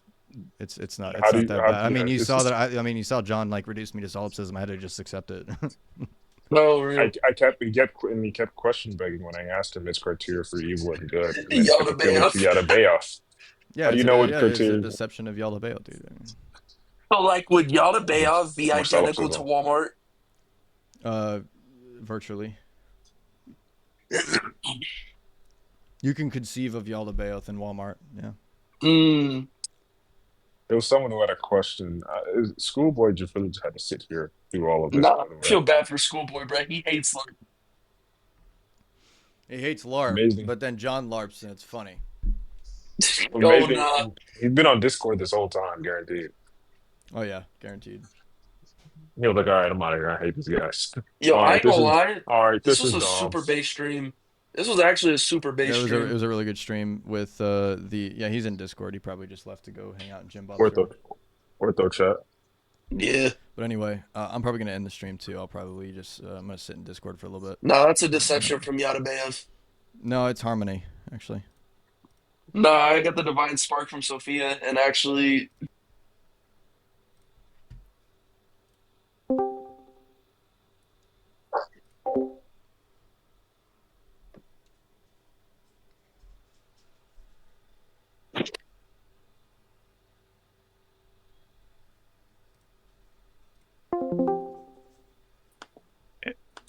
Another thing I Yeah, think so Pulaski said that I gathered from that was he's saying that he's saying that each type of eternity or time is a microcosm of each other, descending from pre-eternal time.